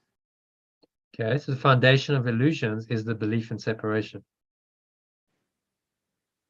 which is the ego. So Okay. therefore, one thought of letting go, change the limited awareness into pure formless awareness, the foundation of illusions to the shrine of life itself. Okay. So that belief in separation is transformed and it becomes the shrine of life itself, foundation of life itself. Maybe shrine could be changed, but quite a lot. Yeah, maybe that needs to change. What would you use? Essence, maybe? Yeah. To the essence of life itself. Because that's what you're doing. You're going to the very life essence, the very awareness that you are. Yeah. Yeah. Okay. I like that. That's good. Okay. So where do we get to? 2. Yeah. And peace will be restored forever to the holy minds which God created as his son, his dwelling place, his joy, his love, completely his, completely one with him. Okay. And peace will be restored forever to the wholly aware minds which pure formless awareness of perfect love extends to its extension, its dwelling place, its joy, its love completely. Its love completely one with it. Oh, okay, completely it's okay. Completely one with itself. Yeah. You know, so this awareness becomes your awareness. That's all that's happening. There's no other awareness. I mean, it's so simple.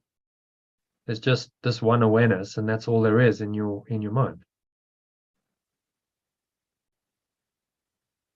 Yeah. That's where it all leads to. That's where it all ends. A singular awareness, no other awareness. There's no split in your mind. There can be no conflict. There can only be peace then, and you're restored to your true awareness. Yeah. And in terms of the life being lived within the illusion, you see how it becomes very important to lead a very simple life, and I suppose try and limit the possibilities for conflict and for things for the ego to engage in. If conflict arises, that's useful because it's showing you the false belief again. But as you move out of it and you move into more pure formless awareness, you there's a natural tendency to let that go and move beyond that and say, okay, well, it's not helpful, let's say in your situation, to get stuck in this for the next 10 years of conflict over this. That wouldn't serve you. It's been useful to help you to see your ego and a catalyst for this spiritual path and awakening. But you can leave it behind. That's the whole point. You let it go. You don't stay in the drama. You let it go, you transcend it, and it was a useful part of your awakening journey. That's all. Yeah. And I suppose it had to go on for as long as it did. Because because your ego is stubborn, it didn't want to listen. So it's like, yeah. okay, we've got to have more pain then. How much pain and suffering can you take? Yeah. Some people have a high tolerance, and so then they've got to have a lot of pain, a lot of drama, and then but eventually everyone has their limits. Yeah. only takes so much, and then when you hit your limit, then there's a crack in the ego's thought system. You go, there must have been a point in the whole journey when I can't do this anymore. It must have just gone, okay, it's gone too far. It's enough. I can't do this anymore. I need another way. Yeah. And that's when that's where the turnaround starts. It's like, okay, genuinely in your heart of hearts, you've made a decision that you want another way, and then you open to the the Holy Spirit and this alternative coming in, and then it does very quickly. It's like, okay, well, that's what you choose. Okay, now the way comes, and you're already kind of in a spiritual domain, but it's now taking you here. You're with Sally, and this is the purest non-dual teaching that you'll find. It's taking you right to the very heart, to the source, because that's what you said you wanted. So you can marvel and go, wow, that's just miraculous. That's amazing. Yeah, it wasn't miraculous. Powerful. And I can't quite remember at that point, but at some point when it got so insane that I don't know what's going to happen next, I remember calling out for something else. And that was the turnaround. You said, okay, help. In the depths of my darkness, in my insanity, I call for help. That's the little spark that he talks about. That's the little bit of the light, the great ray, just reaching you and saying, remember, there's something else. Yeah. You're not alone. Yeah. And then, you turn around, you have to turn away from the ego and you have to follow that light. Say, okay, I'll follow that voice, and this will guide me out of it. And then it will lead you, step by step through out of the dream. Yeah. Just, what you're now doing. And then there's hope. Okay, well, I'm actually, leaving the darkness behind, and I'm going somewhere where I want to be. Yeah. And this is all, beautiful and lovely and holy, and I'm feeling the love again. So, the limited awareness, the darkness, has been transformed, as he says, to peace. Peace will be restored to the holy. Yeah. I mean, there's still a part of me, it was quite interesting going back to where I was living. I mean, I didn't go back to the house, but back to the old area. There's still a pull, but I suppose I also knew that I was meant to be here. You know where you're meant to be, don't you? It's but I think I don't know what that was really, whether it was familiarity. Yeah, it's the known world, familiar sort of life you led. And it can be tempting to go back, well, it was okay, if it's all right, you remember some of the good times, and see ego tempting you to go back and abandon this new path.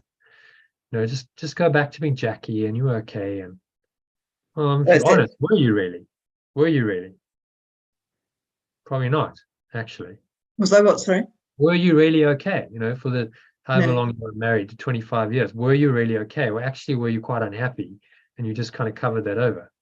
Yeah, just very busy. You got busy with business. Sort of pretended that everything was okay. Yeah. You had to come to a crisis point where you went, okay, everything's really not okay. It's so obviously not okay. Now I can't pretend that it's okay. It's horrific. So I have. It was okay in parts, but not in a way that could carry on. Yeah. But I suppose the thing is, I need to decide what I'm doing about the house that I'm meant to be buying, and of course, I had several friends go and see it with me, and they all loved it. And then I was saying to them, "Well, I'm not sure I'm going to buy it," and it's such a fantastic house, and all that stuff starts to come in. Yeah, but it's all illusion, and you see through it. Illusion. Okay. Yeah. What is the call of temptation? Your heart? What is the call of your heart? What does your heart say? You go to that. You say, what will awaken me? What is for my highest good in this situation? And remember, it's only the at-one-ment that you're working for. So will the house serve the at-one-ment, or will it not? That's really the question. Yeah. No, probably not. Keep me busy. Keep you busy. Same old story. Distract you from the true work. There's no house will really shelter you. It's a false home. Yeah. The homes you've built will never sheltered you. The roads you built went nowhere. none of these illusions will work ultimately. They just temporary. You can have a nice house and, oh well, this is nice, but it's illusion. That's not going to last. No. Sooner or later, the house won't be there. You're going to die, so maybe the house outlives you. But what you're talking about here is your eternal home. So do you choose the eternal home, or do you choose a temporary substitute for that, which is a house, a home in this world? Yes, that's true. And not to say you can't have a house. I mean, there's you could, but would it serve you? That's the question. And everyone's journey is different. So maybe in your case, it wouldn't serve you because in a nice place. You got a perfectly good home. What's wrong with it? You live in a home. You don't have to own it. The idea of ownership, part of the undoing, isn't it? Well, do you need to own it? No, you have use of it. You live in it. It's a nice environment. You've got friends. Well, what more do you want? Why do you need to own it? Yeah. That ownership is an example concept. So, well, that's it. And you've got to ask for your own guidance, but the principles are there. It seems fairly obvious in your case. Well, in a good space, you're learning a lot. You don't have too many distractions not having a house, so it allows you to do this kind of work. If you had a house, would you join these sessions every day? Maybe not. You're too busy. You've got other stuff to do. Social engagements in London, a house to look after, whatever else. And so then you move away from actually what's really helping you. Yeah, that's a good point. Within part of me thinking, well, maybe if you just get a very small flat, so I've got a pied à terre in London, but it's the same thing, isn't it? It's still taking away from stuff. Yeah. So shall we have a quick look at the lesson? Yeah, we can do that. All right. So it's only 2 paragraphs, and we've kind of done a meditation, so we could do a quick one if you like, or just skip it. Right. So if you want to, Sally left us. She's gone to walk the dog. Yeah, okay. So forgiveness ends the dream of conflict here. You want to read that?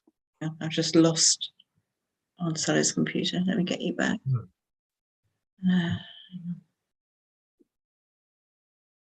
Forgiveness ends the dream of conflict here. Forgiveness ends the dream of conflict here. Alternatively, letting go ends the dream of conflict here. Okay. Conflict must be resolved. It's the same in the alternative. It cannot be evaded, set aside, denied, disguised, seen somewhere else, called by another name, or hidden by deceit of any kind.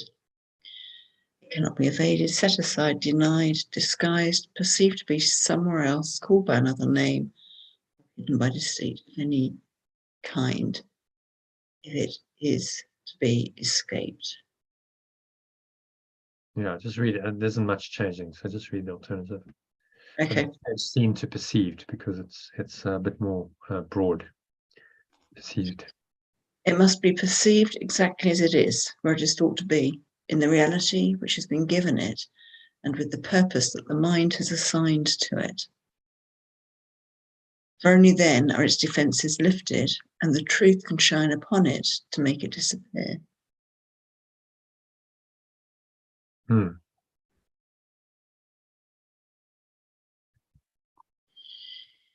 truth can shine upon it as it disappears. So, and the truth will make it disappear. I thought that was a useful translation. So we must, what he's saying here is you can't metaphysically ghost over this. You have to look at it. You don't make the illusion real, but you must look at it and see it for what it is. Otherwise, you can't undo it. Only then are its defenses lifted and the truth can shine upon it to make it disappear. So in other words, you've got to go into the emotion, the layers. You've got to look at all that. Consciously bring it into awareness and then realize, okay, none of this is true. It's all a false belief. Then the truth shines upon it and makes it disappear in your mind. Yeah. Father, Conflict, just to summarize, conflict can be a huge help in your awakening. Any conflict can help you to really see your own ego, which is its only purpose, so that you can transform your own mind, let go of your separate self through a proper perception of that conflict. I bring a rather simple example.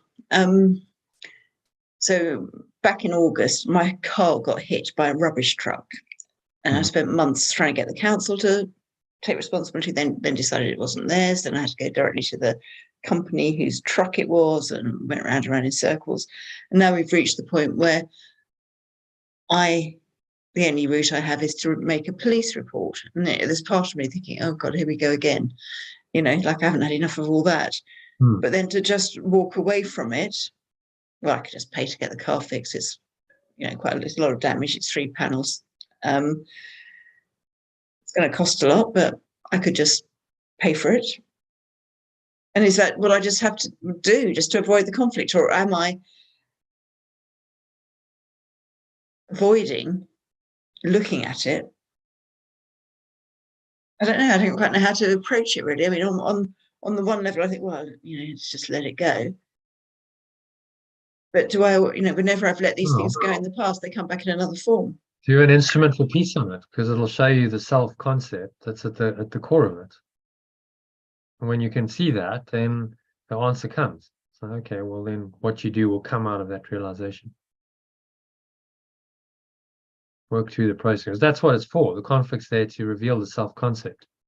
If you can see that clearly, you go, okay, well, now it always becomes obvious what you should do once you've seen that.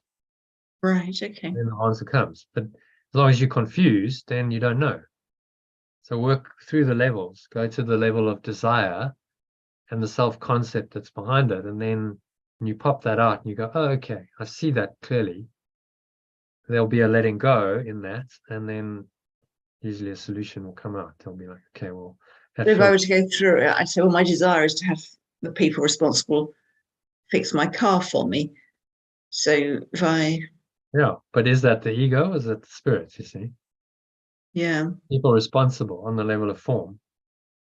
My car, look at the language. I had a situation. I mean, this may or may not help you, but I'll share it. I had a situation last year in about April, May time, where I had some money that was due to me. It was quite a fairly large amount, not insignificant, which I needed.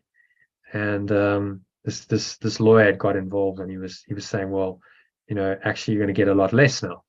I won't bore you with the details, but we had an agreement that governed this. It was distribution of commission on a corporate finance deal. We had an agreement that governed it, that he'd signed, and he basically disregarded the agreement, and he said, no, I'm not changing it, which I thought was outrageous. It's like, you agreed to this. It's just clearly you're doing this because you want more money for yourself. It was very obvious to me. So part of me was like, I should fight the corner. I should fight the good fight.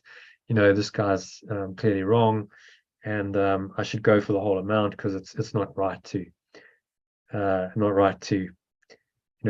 be treated this way. And then another part of me was like, well, I need the money now. I need to get some money so I can go into a Vipassana retreat, take 10 days out. I need to sort this out before I go on the retreat. And then there's a course that's coming up, and I need this money now. So what should I do? And I was kind of split until I just said, okay, well, I asked for guidance, and then the Holy Spirit just came in and said, well, just let it go and leave the outcome to me. So he'd made an offer for the lower amount, and it basically said, just take it, accept it, and leave the outcome to me. So it didn't say, well, you won't get the money back. It said, maybe it's a possibility, but right now just do this. So I just surrendered, and I did it. And it was the best thing I could have done, because 2 months later, the guy died of COVID. Would have been an absolute disaster, because it would have gone into his estate. He was he wasn't a sole trader, but he was the only director of his company. So it's like never would have got that money. It goes into an estate and just a minefield. And the lawyer's bills to try and get it would have been much more than anything recovered. So Tell me about that. Yeah. It was the right call. But you see, so the Holy Spirit knew that and just said, just take it. So I did, and I felt peaceful. In the end, what do you want? Do you want peace or do you want conflict? Yeah. So, maybe once you go through the process, you go, I want peace. I don't want to fight. I pay the money, I sort it out myself, and I trust that everything's going to be okay. Money's just money. Maybe, and then you find miraculously you get $3,000 coming your way from somewhere else. Yeah. That's how it works, Yeah. That's true. That's the thing, isn't it? Not being attached. You see, the problem is the ego likes to attach to what it's lost. Yeah. Oh, I'm going to lose out. It's going to cost me $3,000, and it focuses there because, of course, it focuses on sacrifice and loss. That's its thought system. But the Holy Spirit doesn't see it that way. The Holy Spirit says, choose peace and trust all things to me. And if you choose peace, then you can't really lose. Yeah. So yes. Yeah, what feels the most peaceful? I mean, in all these situations, to walk away. And now I'm not buying a house. I can afford. Not the money. So okay. Money. Yeah. Money's just money. Do you choose peace or do you choose conflict? I could have chosen conflict, got embroiled in a whole story, drama in that situation, which would not have served me really. But the ego still wanted me to go there. Isn't it interesting? It wants you to go down a path that is really not in your best interest at all. Yes. And, only the Spirit can help you and say, no, that's not what you want, really. What you want is peace. Go take the money, go to the Vipassana retreat, and just move on and leave this all behind. Getting embroiled in this kind of conflict is not where you want your mind to be. How much time do you want to spend on this? You've already spent too much time. And these things just suck your time, your energy. So to get the $3,000, you might end up spending months. I know. Of time, hours and hours and hours of frustration, writing letters on the phone, trying to sort it out. I mean, is that a productive use of your time? Or would you rather be studying A Course in Miracles, engaging in discussions, meditating, maybe doing something else more constructive, maybe, building a coaching business or something with that time? Yeah, exactly. Maybe, it's a kind of a no-brainer when you think of it in those terms, but the ego gets you, it gets you to focus on the loss. Okay, you lost $3,000 rather than, well, I'm in a field of infinite possibilities. I'm in the miraculous. So $3,000, okay, I can afford it. I've got the money. Let me pay it and trust that as I give, I receive. Whatever I need will come. Maybe the $3,000 comes back. Maybe it comes back many times in a different way because you get directed into a much more constructive path, which then creates the value that ultimately can be monetized. And who knows? Maybe you get a mysterious gift of £3,000. You just don't know. But the point is, don't be attached to don't go, I'm forgiving and I want the money back. Yeah. You have to go, no, I'm letting it go and I'm prepared to just okay. I just wrote that money off in my mind. I said, okay, it's fine. If I never get it, I'm okay with that. And I made peace with that. And then, if it came, it would have been a nice bonus. It didn't. I got maybe 10,000 Rand of it back, so it wasn't very much, but it's okay. I made the right choice. I'm at peace with it, and you just move on, and then other opportunities open. And this whole course, I did the course with Sue and John and a couple of others from the UK in June last year. This was then the foundation of this whole course and program. It was like the rebirth of it into something that was actually going to work. Would that have happened if I'd been stuck in a horrible conflict with a lawyer and gone into that egoic energy? Maybe not. Yeah, absolutely. Yeah, that makes sense. There's still part of me, my ego is still telling me that I need to do something about this completely unjust judge, but I think I just need to clear it from the energy. It was interesting. Again, it's the injustice of it. I wanted this lawyer was completely ridiculous and false, and what he'd done was not, authentic and true in any way. It's dishonest. But so you feel like you need to somehow, fight against that. But that's not the way. Forgiveness just says let it go because it's not real. You can't fight against an illusion, can you? No, that's right. you could just let it go and go, well, it's not part of my reality anymore. Yeah, it's all part of the coming to the awakening, isn't it? I think you said at the very beginning. And then the judge doesn't exist for you anymore in your reality because you just let it go.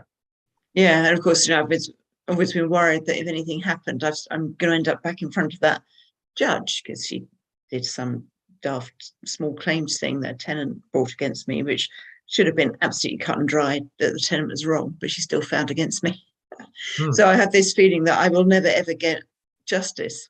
Well, if I go back to that area, if I ever needed it, but then I'm not even in that area now. No, so away maybe from there. that's just another point. It's like all the pointers are like, okay, you don't need to be there. Yeah, Just leave it all behind. yeah, exactly.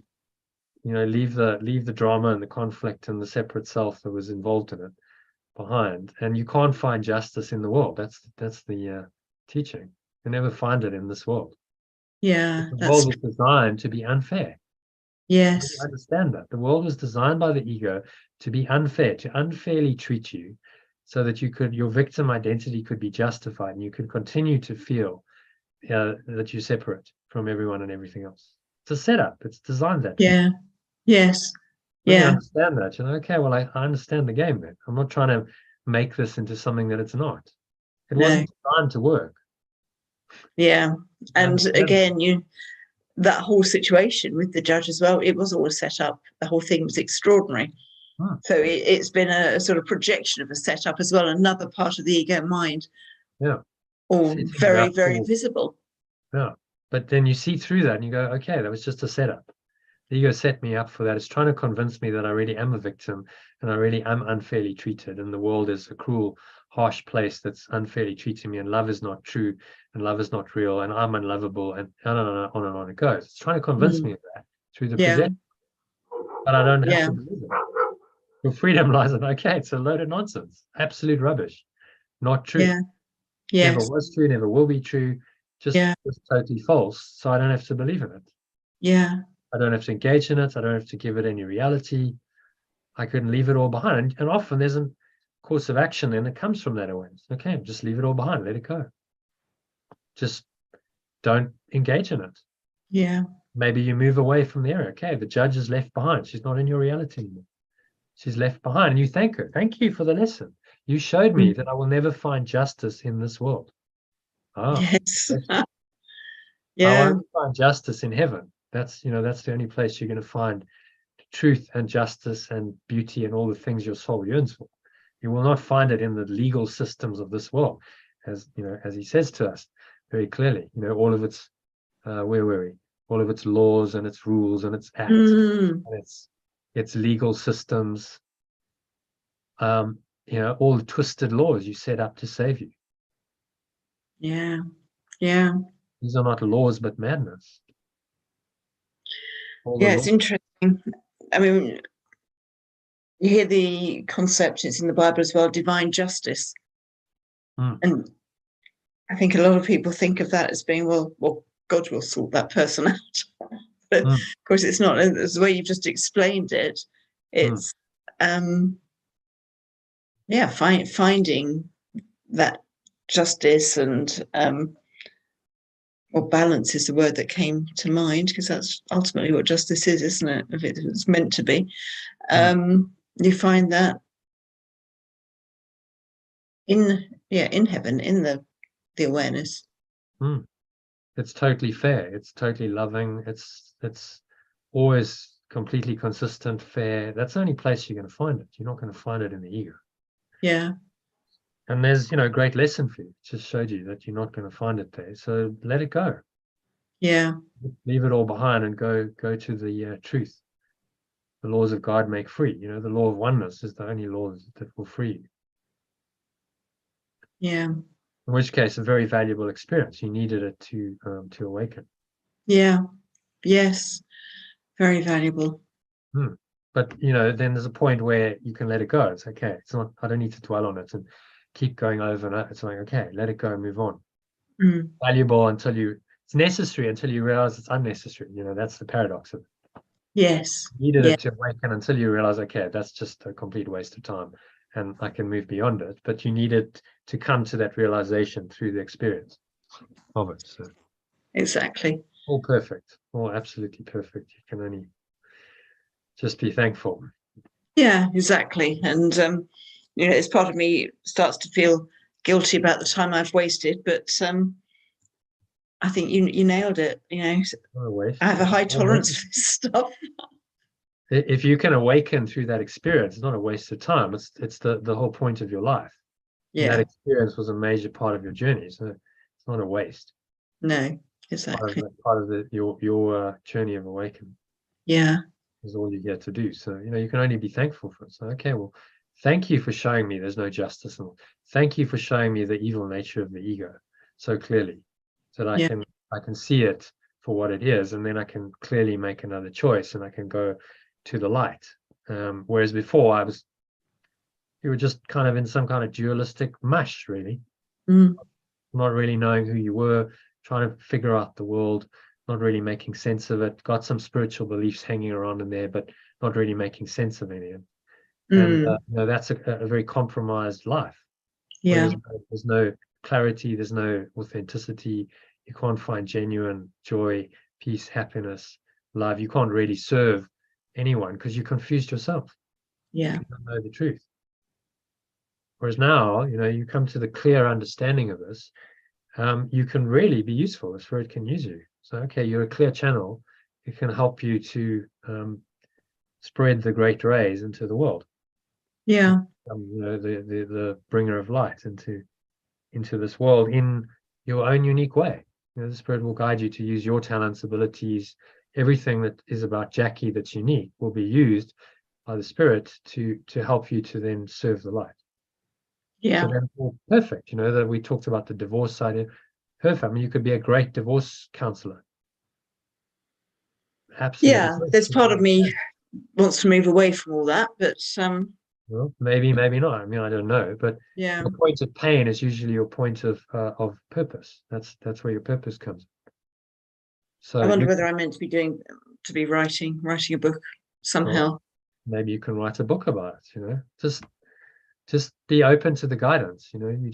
If you do this work and you're listening, you're open to the guidance, then it will come. And if that feeling stays, okay, well, it stays. I mean, Eckhart Tolle just got guidance to write a book. Yeah. It's like, well, it's not going away. It stays there. So he's like, okay, well, I better do it then. And he gets, before that, he was just doing verbal teachings for many years. But then guidance came through, okay, you need to move to America, write the book. And that was all. He didn't have a plan. It was just guidance came through and said, this is what you need to do. And he did it. And I mean, look, the results are extraordinary. He's probably the world's best known spiritual teacher. Yeah. Now, because of that guidance, he just followed it without ego. It was like, okay, well, if that's what I must do, then I'll move to America. And he did it. And then the guidance came when he was there that he should write the book, and the conditions were made available so he could spend the time writing it. And he just, okay, well, if that's what I'm doing, and that's what I'm doing.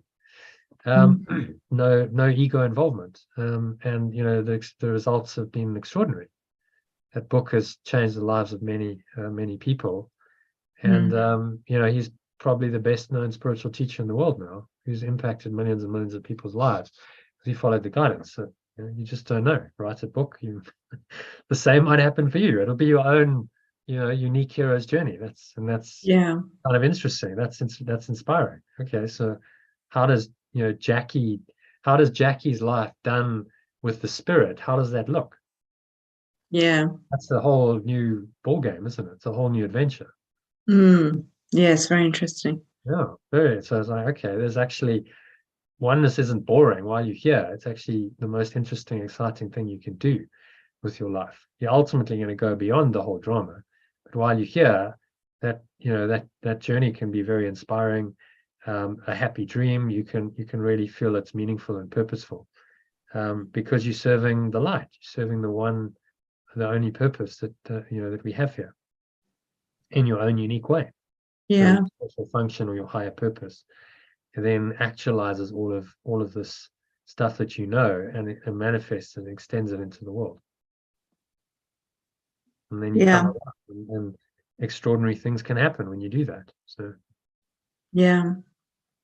But you have to let go of the past. Sounds very appealing when you describe it. Well, Got to actually bring it to fruition. Well, the thing is, you don't have to do it. Yeah. You don't have to do anything. You just have to listen. Yeah. It's the spirit doing it through you. So if you guide it, it happens through you.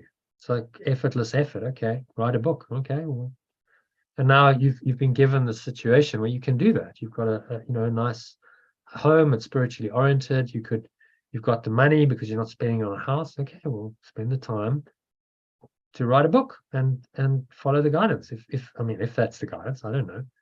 But if that's what's coming through, it's persistent, then you just do it because it's going to guide you to do what is right for you and for the world. Yeah. Yeah. Okay, so should we just read the last one, last paragraph, just to end the session? In fact, I'll tell you what, I'll do this as a little closing meditation, just to 5 minutes. That sounds good. Okay, so close your eyes, breathe in, just breathing in the light, which is true awareness. If you visualize light, you can visualize that. There is just a sense of lightness. And you go, Father, or my source. Forgiveness is the light you chose to shine away all conflict and all doubt. Alternatively, letting go brings the pure formless awareness that you are to shine away all conflict and doubt and light the way for my return to you. No light but this can end our evil dream. Or alternatively, only this awareness can end my evil dream. No light but this can save the world. Only this awareness can free the world. For this alone, this awareness alone, will never fail in anything. Being your gift to your beloved Son, or extension. So just breathe this gift in. You have it right now. You need not seek for what you already have. This light, your true awareness, is there. It's your own awareness. It's never gone anywhere.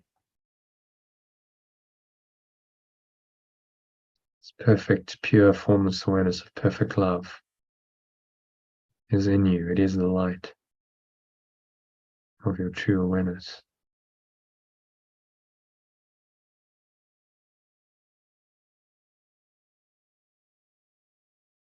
So just anchor the state in. It's a state of love and gratitude and peace, happiness and joy. Everything's in there.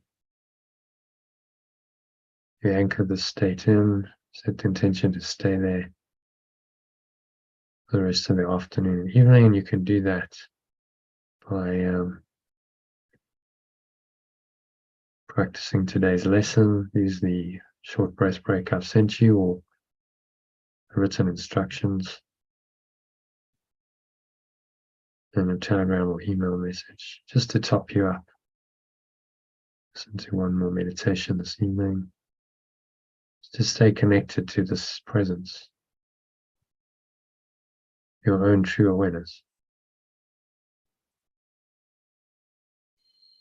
This is you. This is who you really are. You accept that fully, wholly, and completely right now. So it is said, so it is done. And when you're ready, just gently open your eyes and continue on with your evening, I guess it is now.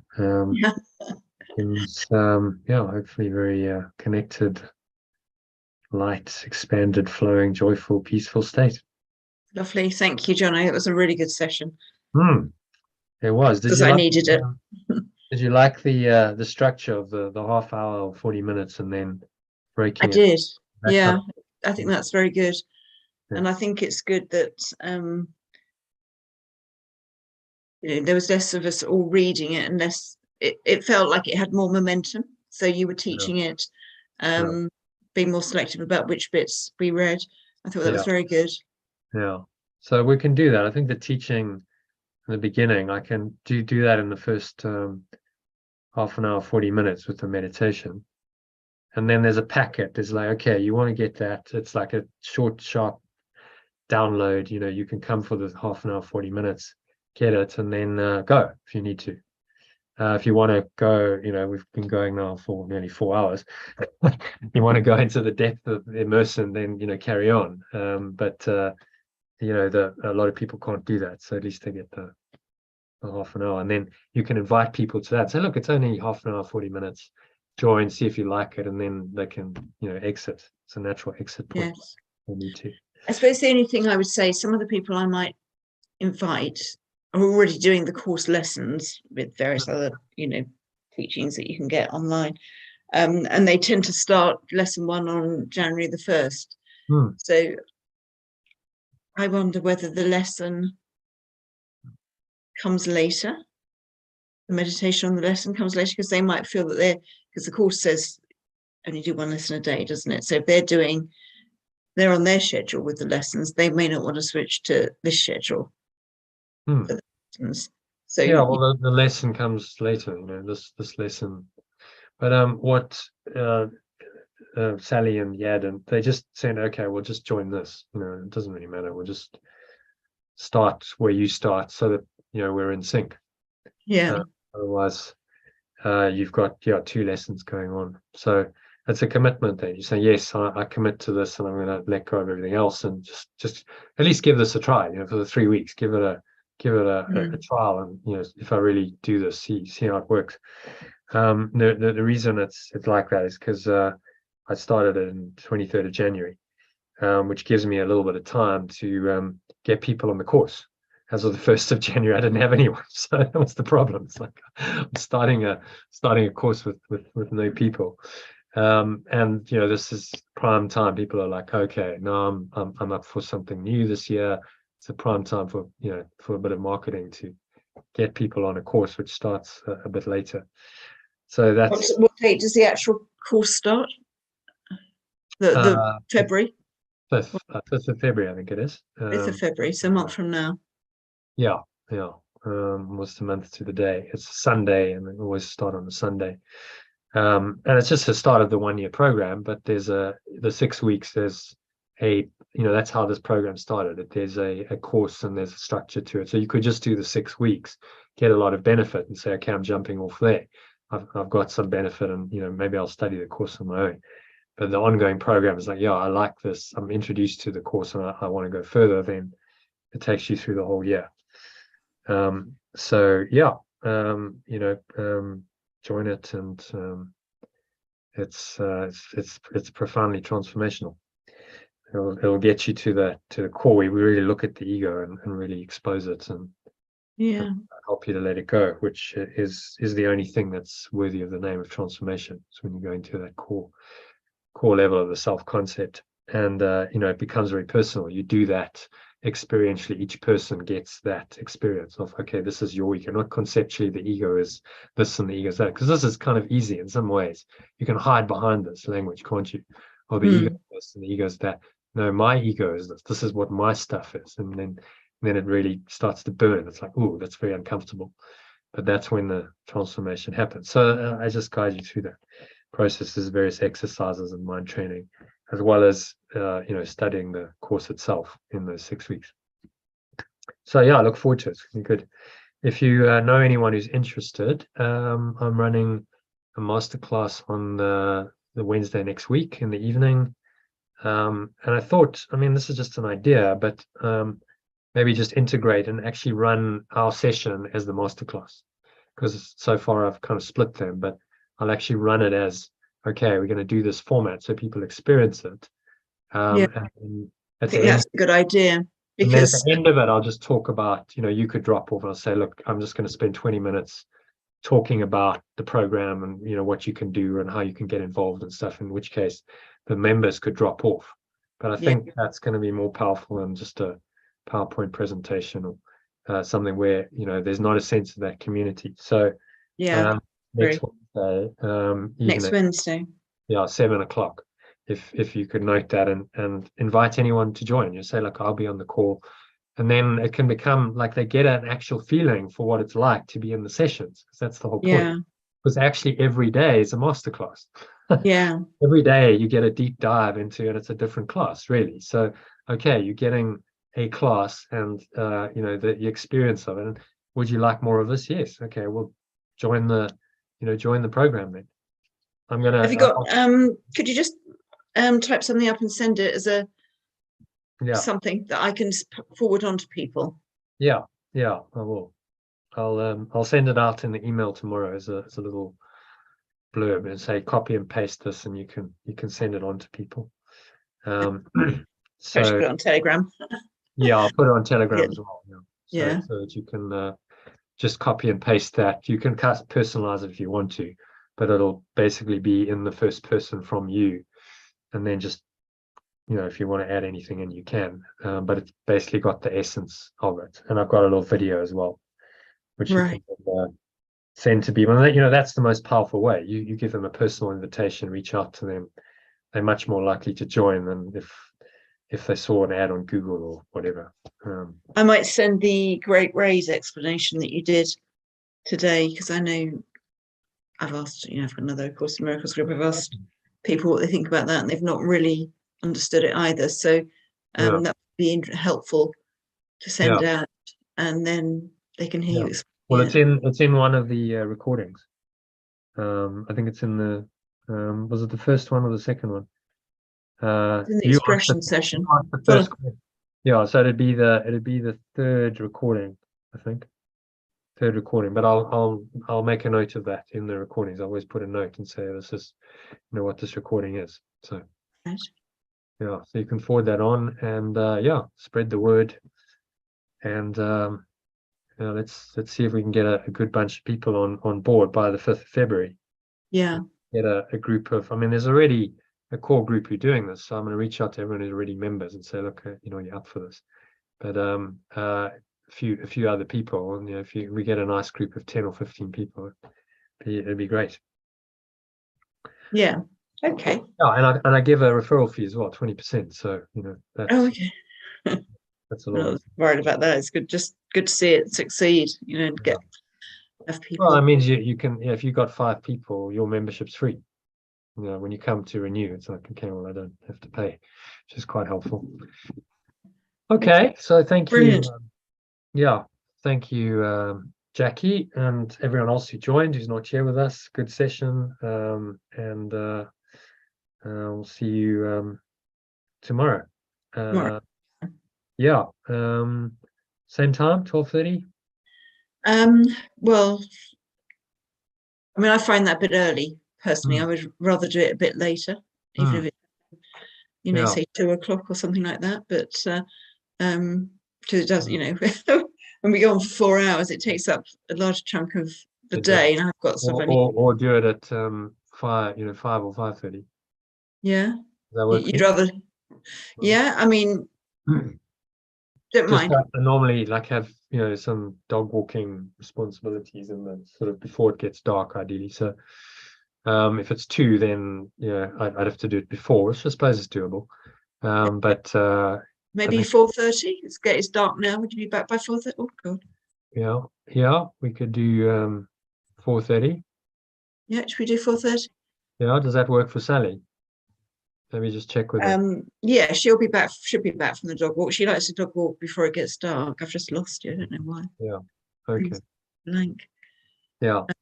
Okay. Well, maybe just when she gets back, chat to her and message me and say, that's good. That works. 4:30, and I'll schedule it. Yeah. Okay. Brilliant. Lovely. All right. See you tomorrow. Take care. Thank you for today. All right. Namaste.